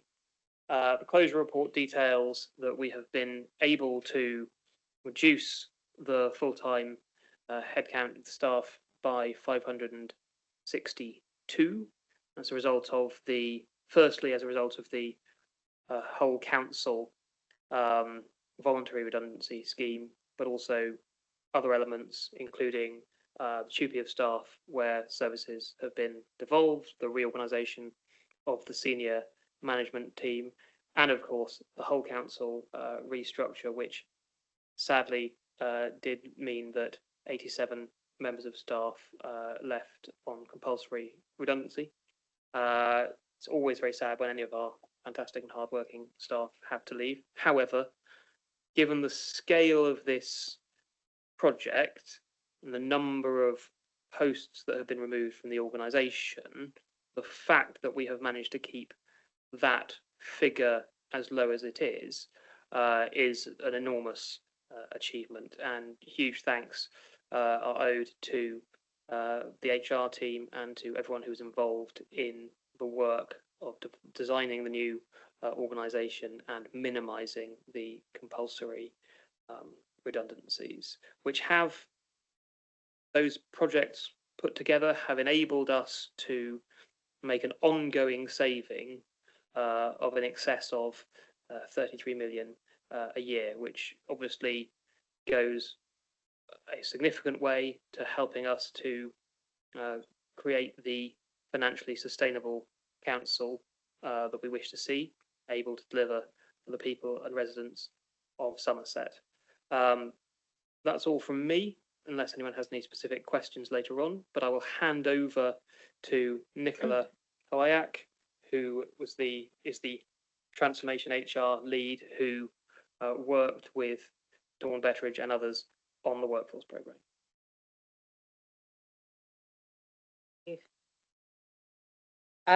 I think all the detail is in the report, really, in the summary and the presentation that was in the pack. So, and Theo's covered off sort of the main points. So really, we'd just like to open up to any questions and feedback that members might have on the report.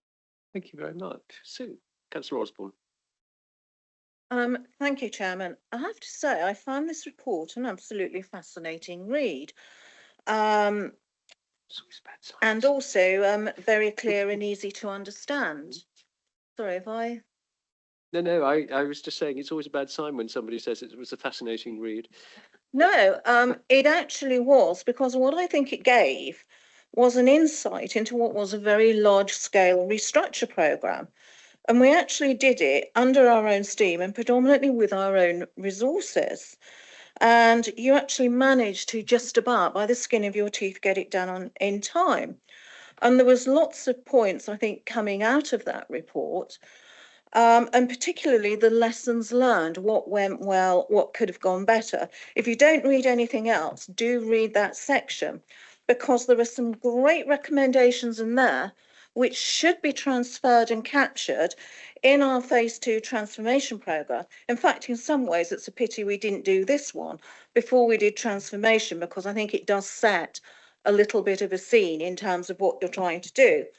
And I really do hope, and I would like to know as well, how are you going to ensure that all those lessons learned, and there were some good ones in there, particularly about communication and early communication, and also getting engagement and not being too afraid to bring people on board. I think that was a very good one, particularly in terms of how things were uneven. So how are we going to transfer those learnings and make sure that they are incorporated into phase 2 transformation, and that they will be applied and used by the new supplier when working with our teams, so we don't lose those?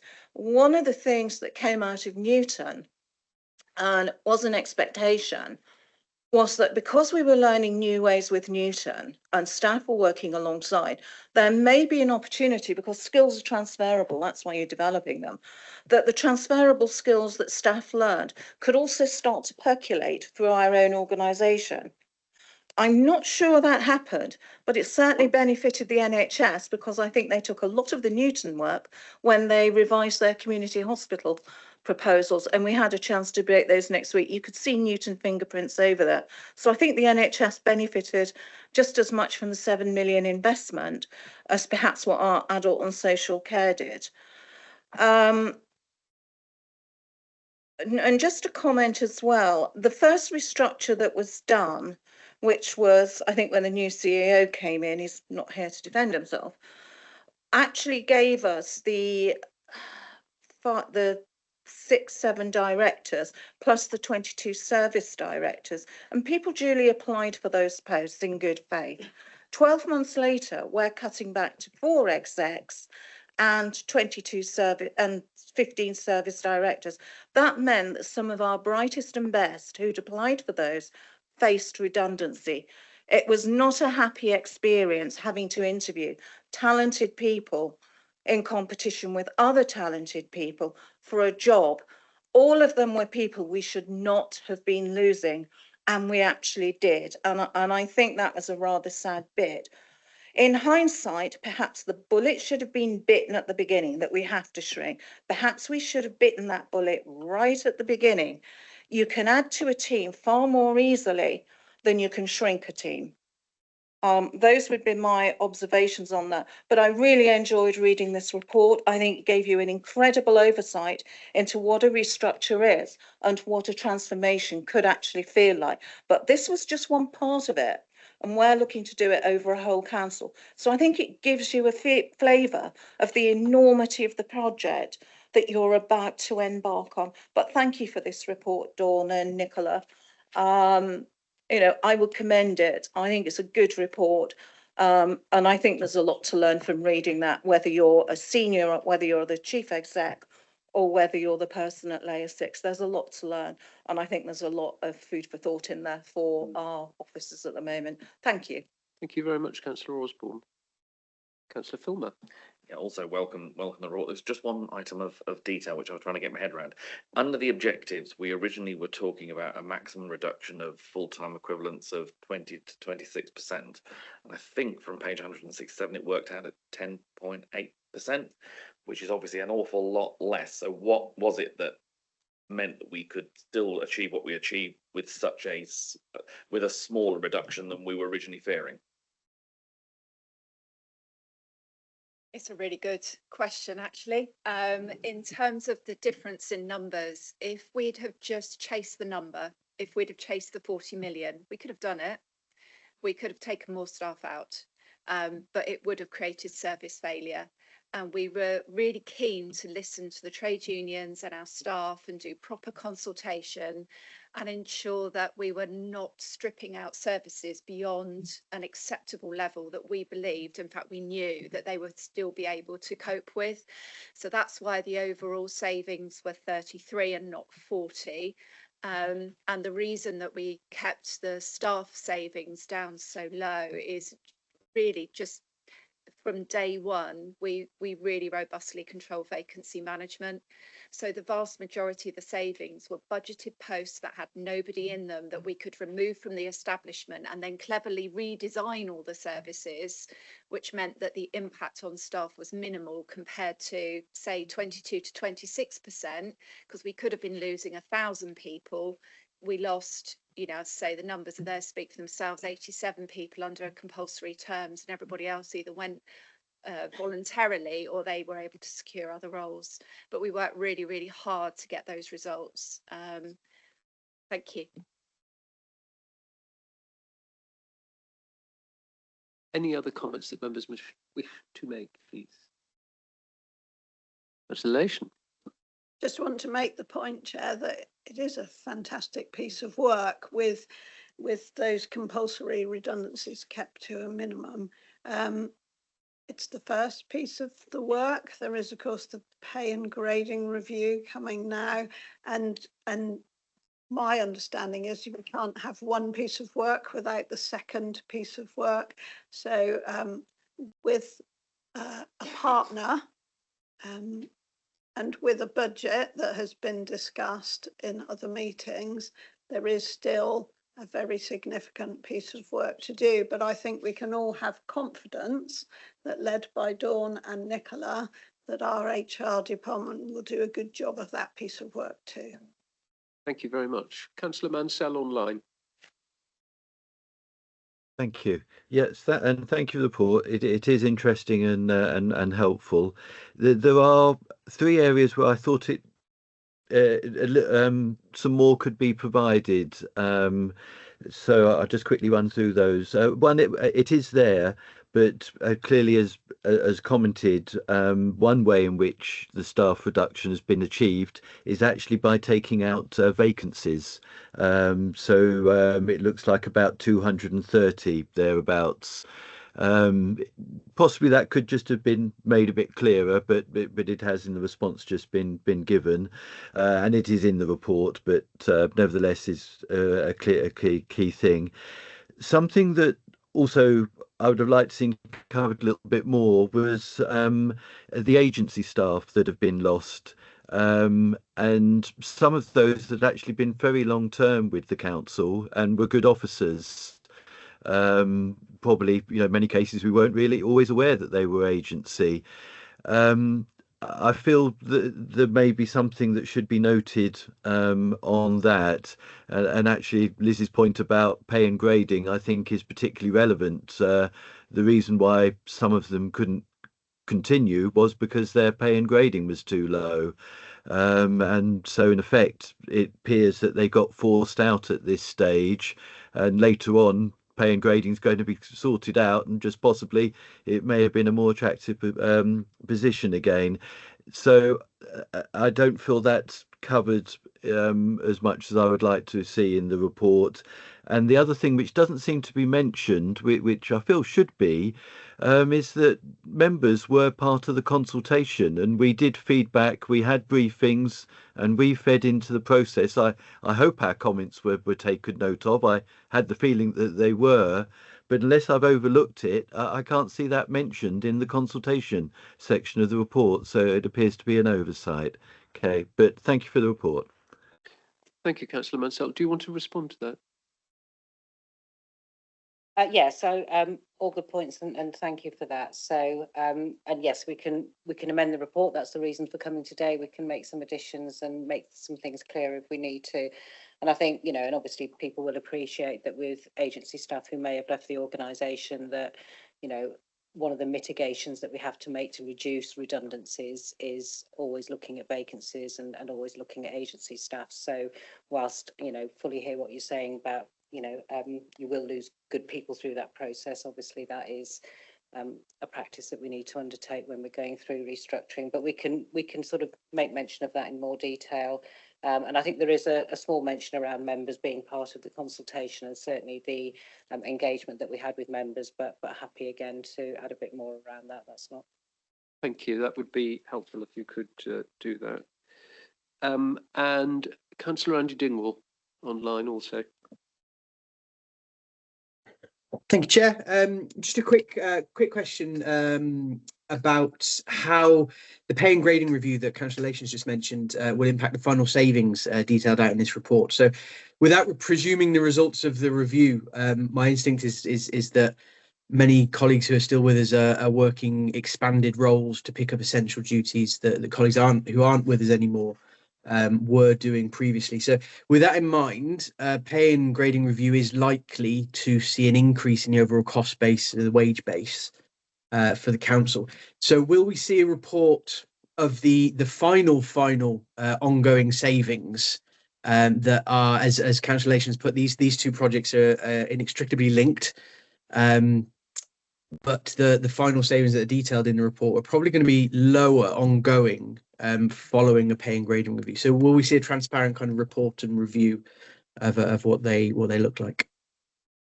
Thank you, Councillor Dingwall. Councillor Lation, do you want to respond directly? I can respond quickly by saying Maria Christophe, when she was our 151 officer, put in what is in effect a growth figure for additional salaries. So you will see that as we go into MTFP papers for 26, 27 and onwards, because as the pay and grading review is completed, it's not overnight by any means. It is a significant piece of work, and where those additional monies are required, they are in addition to the maximum of 3 million that has been allowed for the work of the pay and grading review. So be assured that both things have been taken into account in the MTFP. Chair, can I come back very quickly? Yes, Sorry. Yes. So just to check my understanding there, the figure has been forecast for how much money has been set aside for the pay and grading review pay rise. I'm not going to use the right terminology, but the pay rises that come out of the pay and grading review, there is a figure that exists already, but that figure hasn't been included in the ongoing savings that have been detailed in this report. The figure's been included as a growth figure, not a reduction in savings. It's just where it shows and how it shows in the budget. It amounts to the same thing. If these two projects are so inextricably linked, which I agree with you, they are. If we know that figure exists, should it not have been included in this report, even if not as part of the ongoing savings, but for the awareness of us all to say, well, the wage base is expanding, we expect it to expand by this much because of the work that we've done. So, Chair, the savings are presented as they have been presented. There will be a period of time before the additional monies are needed in salaries following the pay and grading review. They don't overlap, which is why they're demonstrated as they are in the MTFP. Demonstrated as ongoing. Sorry, Chair. Thank you. Thank you, Councillor Dingwall. Are there any other points from members? Is there anything else, either Nicola or Theo, you want to raise? Right, so basically then, ladies and gentlemen, I think that in looking at this report, we are very laudatory of its composition and its outcome. I think the points that Councillor Osborne was making are absolutely right. We welcome it. Thank you very much. There were some amendments that were noted by Councillor Mansell, including the noting of the consultation and engagement with members, but you've undertaken, Nicola, to make sure that the report is amended to reflect that. So unless there's anything else, ladies and gentlemen, are you happy that those recommendations go forward? Yes, everybody happy with that? Thank you all very much. So, thank you very much for your dedication and your ability to sit tight for 5 hours. It is very much appreciated. We've had a lot of difficult stuff to work through this morning, however, and I do thank you very much for your attention. Thank you very much, senior members in attendance, and thank you, officers. And I look forward to seeing you at the next meeting. Thank you very much.